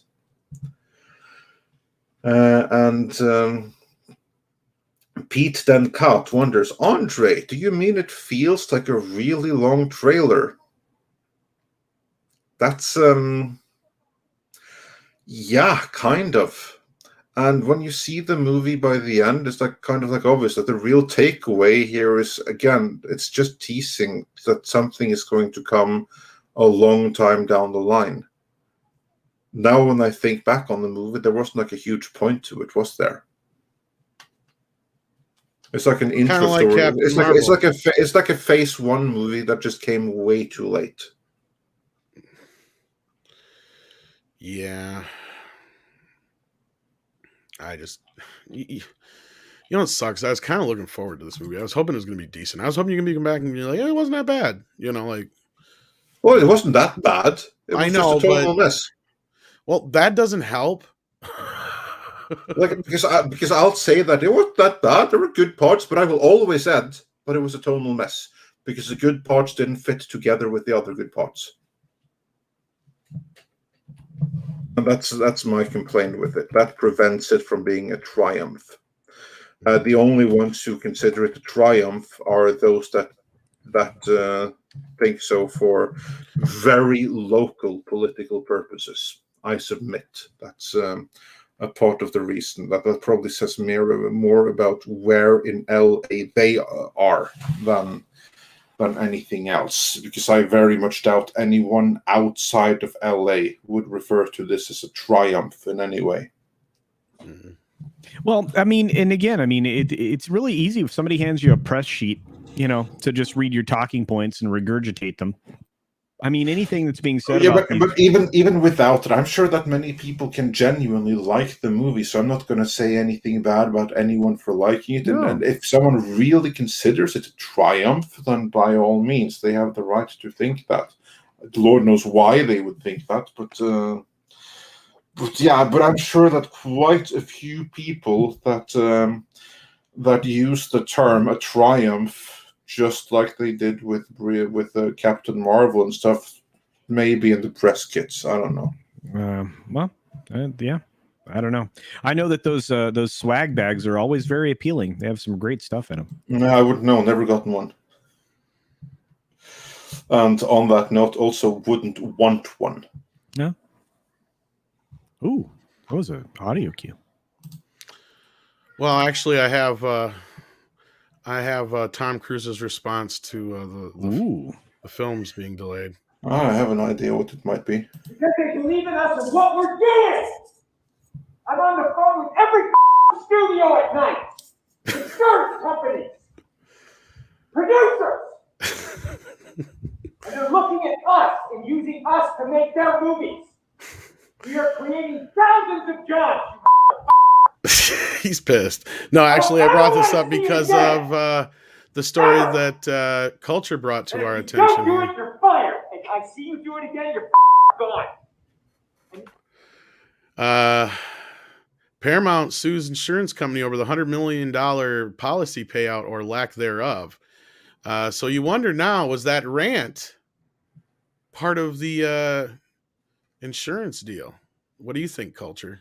I don't know. I don't know. I mean, it has probably something to do with it, but it doesn't matter. The insurance policy is supposed to cover, a failure of the film to be delivered on time. I mean, there's a lot of reasons that this insurance payout could be there, but this is 100% global crisis related, right? And this has been reported by various outlets. This was the story from the 30th at Deadline. And you know what? As far as I know, this thing has had 7 or 8 shutdowns during the course of production, which has cost them untold millions of dollars. So asking for the $100 million payout that was supposed to be on this, it probably isn't a stretch for them, because they have had to shut down so many times. And as you know, I mean, especially with this type of production where this thing, he's traveling the globe, shooting this in locations, incredibly expensive to bring people out to a location, send them away, and bring them out again. So it's just it's nuts, and the logistics involved, the planning, the everything from craft services to trailers have to be delivered to these remote locations for anybody who's going to be there. It's ridiculous. So anyway, it just I could imagine double masked here. That's funny. Sorry. Yeah. I could imagine that this actually ended up going over budget easily by $100 million. If not more, because of the delays that they've had to have. So, but these insurance companies, they're going to start seeing this bite. I mean, Disney's embroiled in one of these, at least one of these. A couple other studios are doing it right now, and why not Paramount? Everybody needs to to come out whole, and that's why you hire an insurance company. And I guarantee you, the insurance company's lawyers crafted this policy. So yeah, and as for me, I think that Cruise's rant at the time had nothing to do with this, and it was completely legit, because he was probably genuinely stressed with the movie. He knew this was an unparalleled situation. Yeah, the insurance companies, everyone, they probably could just say, you know what, force majeure, you don't get jack shit, you're out, all the money yourself. They probably could do that. He's going to have that in the back of the mind, that if this fails, if this movie isn't completed, they might be stuck for the bill of that entirely on their own. That's going to be a big part of the reason why V was ranting such. Well, I mean, he was obviously concerned. They had probably had multiple production meetings where, people were instructed to do this, that, and the other thing.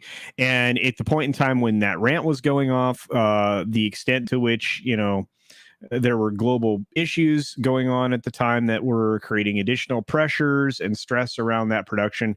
I mean, I bet you that bled over into that rant. That's one of those great ones. That one and the Christian Bale one are two of my favorite rants of all time. So, yeah, but hey, I more power to these studios going after these insurance companies, because these insurance companies almost never have to pay out on these things. So.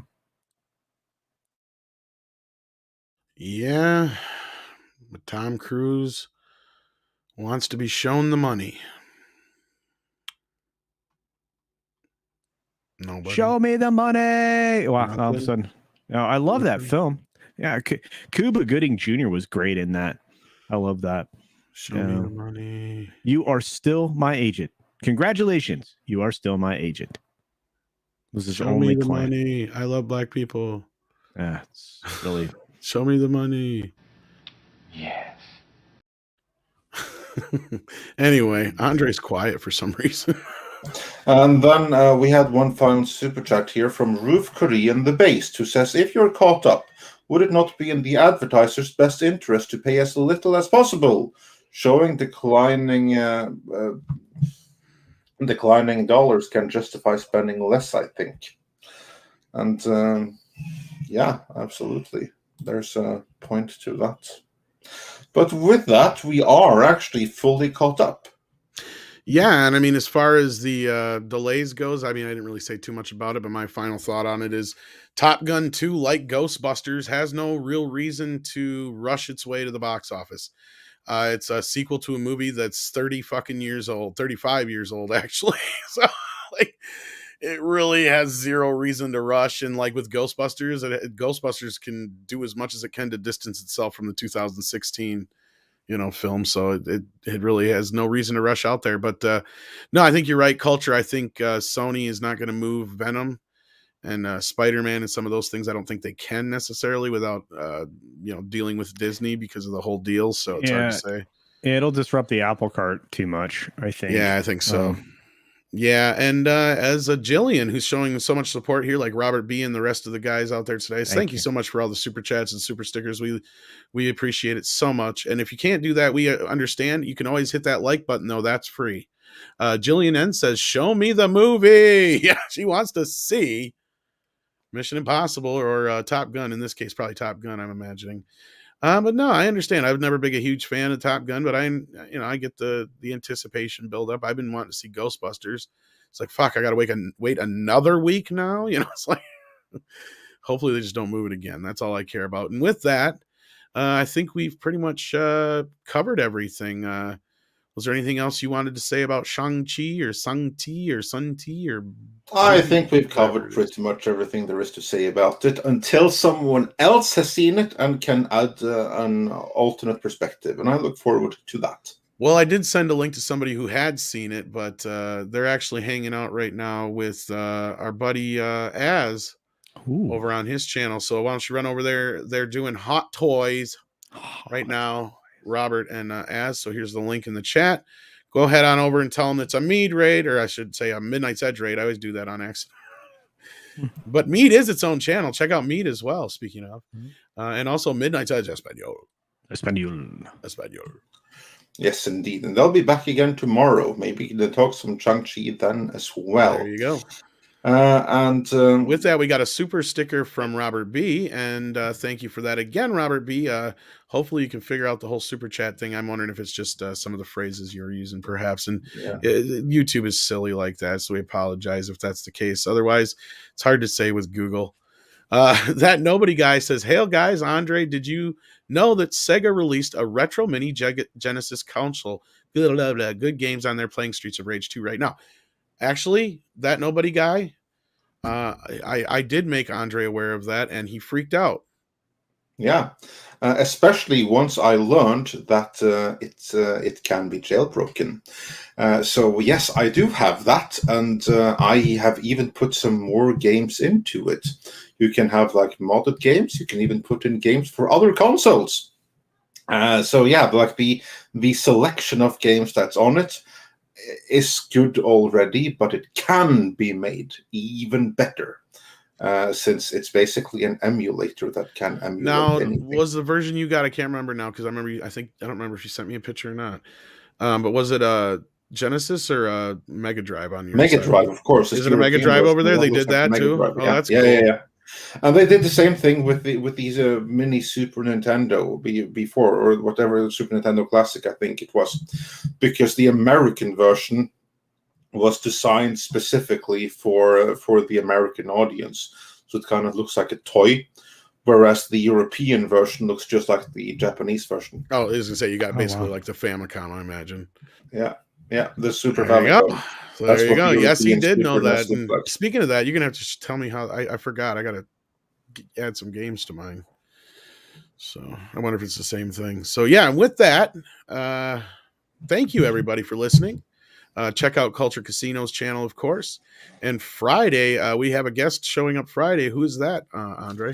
On Friday, we have Kamran Pasha joining us again to talk some more of all the stuff going on behind the scenes of Disney. That's going to be really interesting now when we get some numbers from Shang-Chi over the weekend. Plus, we have this whole thing with Frank Oz, who is not too keen with how Disney are treating the Muppets, and not just Disney, but Warner. Actually, he kind of threw under the bus a little yeah, bit. them too. Yeah, we covered that last night on Meat, and that was that just pissed me right the fuck off. But yeah, so I can't wait to talk about that, and hopefully we'll have. I think I'm working on getting all kinds of other good guests coming up here soon. I don't want to say too many to jinx it, but yeah.